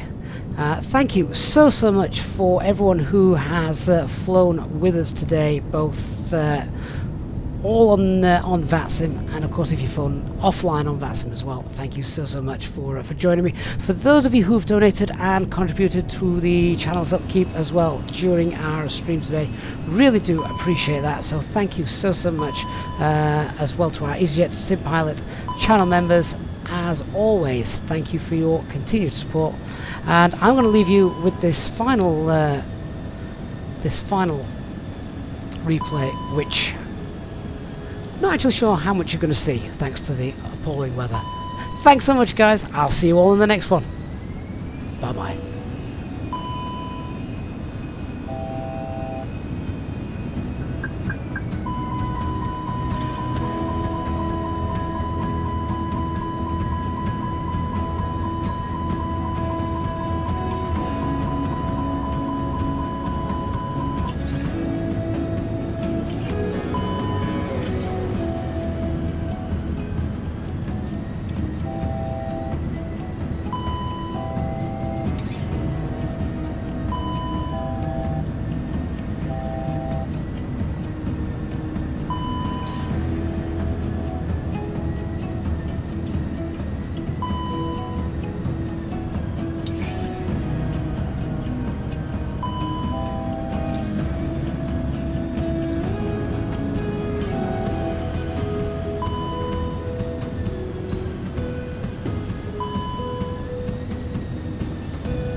$100.